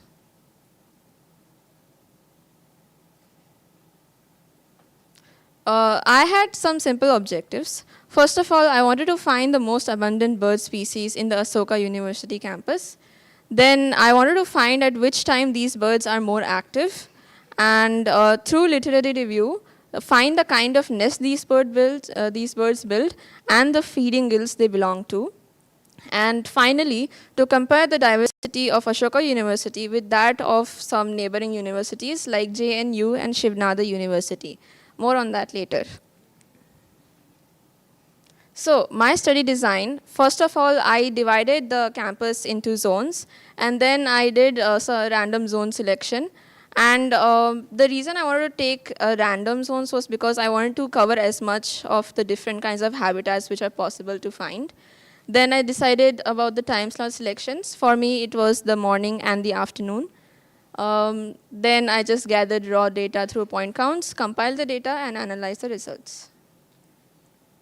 So the first part of my results, I found that there were 19 species over the 2 days in which I observed, and the most abundant birds were the rock pigeons, which won by a landslide actually, as you can see in the chart. Then there were the rose-ringed parakeets, the red-vented bulbuls, the black kites, the Indian white-eye, and the red-wattled lapwing. So the chart below, it's without the pigeons, just to see the comparison, since there are way too many pigeons. Then the second part of my result was the amount of activity seen. So what I did notice was that mostly birds were active in the afternoon, and except a few birds like the rose-ringed parakeets, which were more active in the morning. Then the feeding gills. So the first one is the rock pigeon. They are granivores, meaning they mostly eat grains. And the kind of nest they build is called a platform because they build it on a flat space. And we have all seen pigeon nests that are kind of messy.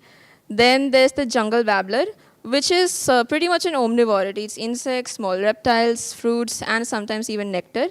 The kind of nest it builds is called a cup because it looks like a cup.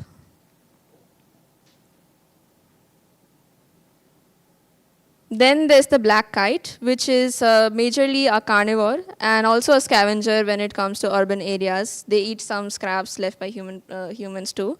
Their nests are also platforms, but the difference is that they build their nests on trees, in the branches of trees where they can find some flat space.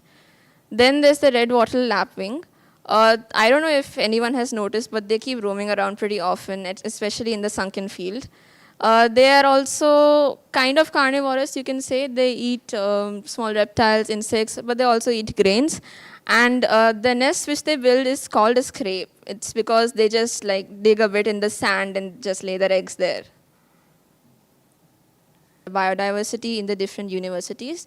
For that, I used eBird, which is a global real-time online database. It's a website where various observers from different parts of the world, they give their own observations by doing their point counts. So I used that data to compare the universities. But first of all, before I delve into this, why is biodiversity actually important?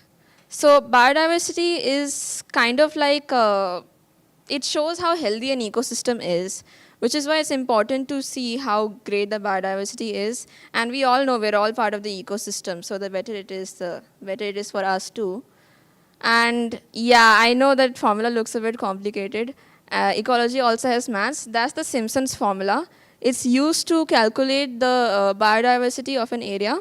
Here, D stands for diversity, and the P index is basically proportion, which is the number of individuals belonging to one species divided by the total number of individuals of all the species combined.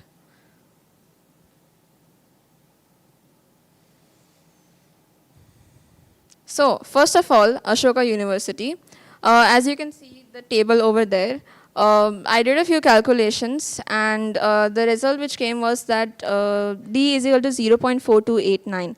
So this basically means that, before that I would say that the closer the number is to D, the more biodiverse a place is. So that's how biodiverse Ashoka University is. Then there's JNU, Jawaharlal Nehru University. Again, I did the same thing, and this time the number was a lot more than the one which we saw for Ashoka University. And finally, Shiv Nada University. As you can see from the chart, there are a lot of species, and it has the highest biodiversity over here. There could be many possibilities because of this. And in conclusion, I found the answers to most of my questions. First of all, the rock pigeons are the most commonly found in Ashoka University. Most of the birds are active in the afternoon. There are a few exceptions. And Shiv Nada University has the highest bird diversity. What I also observed while I was doing my research was that Shiv Nada University had a pond. And water bodies, they actually attract a lot of birds, which is why the diversity was probably so rich.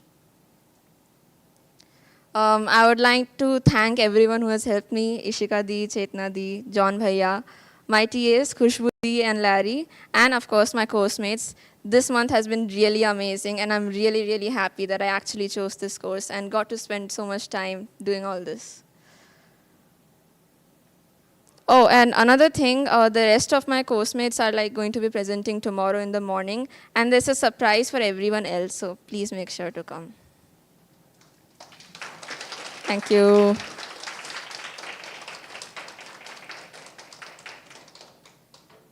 Any questions?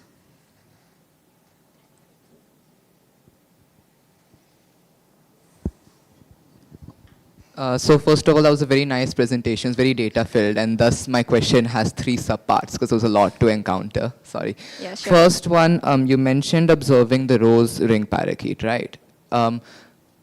Did you see any, did you compare the difference between rose ring and Alexandrine parakeet? Because a lot of people don't quite know the difference. So could you tell a little bit of your observations about the Alexandrine? So what I observed was that, well, rose ring parakeets and Alexandrine parakeets, they look pretty similar, but their calls are actually pretty different. And in my observations, I saw that there were a fewer Alexandrine parakeets compared to the rose ring ones. Of course, I have a few errors in my observation too.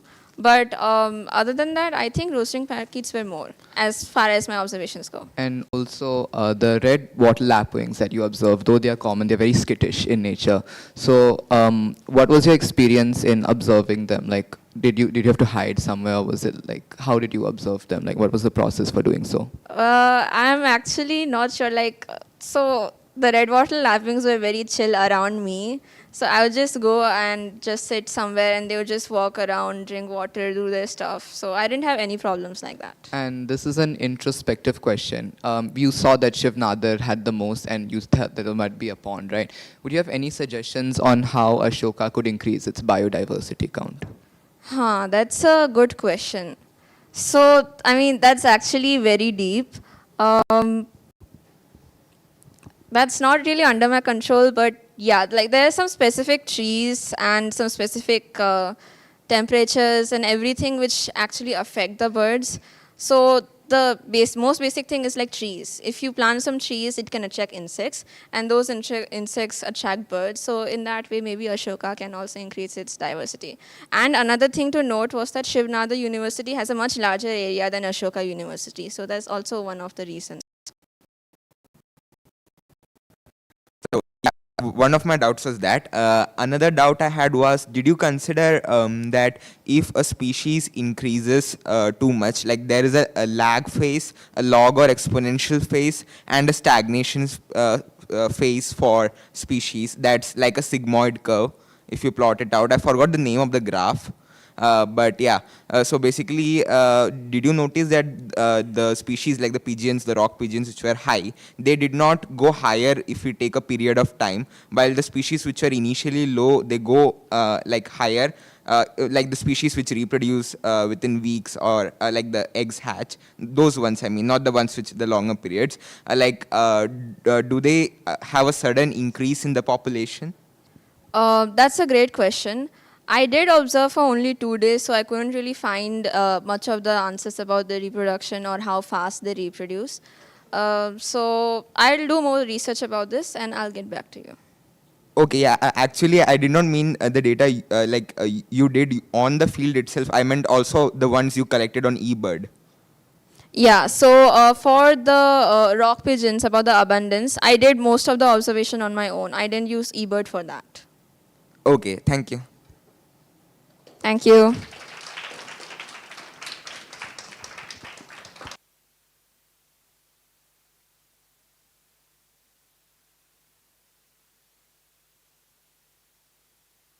We can have a group picture with the faculties and the students who presented today, or actually all the students can also just come with the TAs. We'll just have a group picture.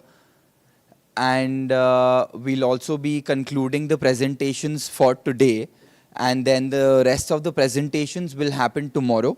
We'll be starting at 9:30 a.m., 10 a.m. Here at Takshila itself. But please, yeah.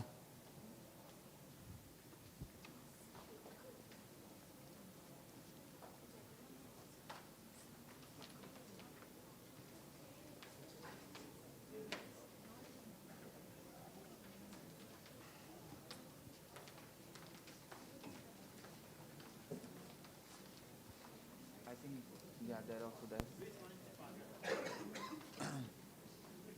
Somebody calling?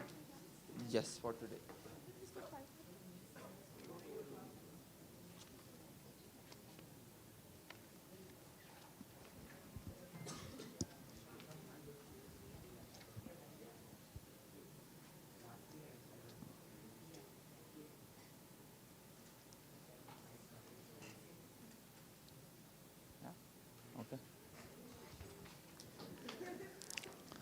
I also request everyone like who has not visited the white box. It's on the 4th floor of AC04. There are like other students who are putting their projects on, like the exhibition is on display. So those who have not visited white box can please go visit it and check out the projects of the other groups. Thank you.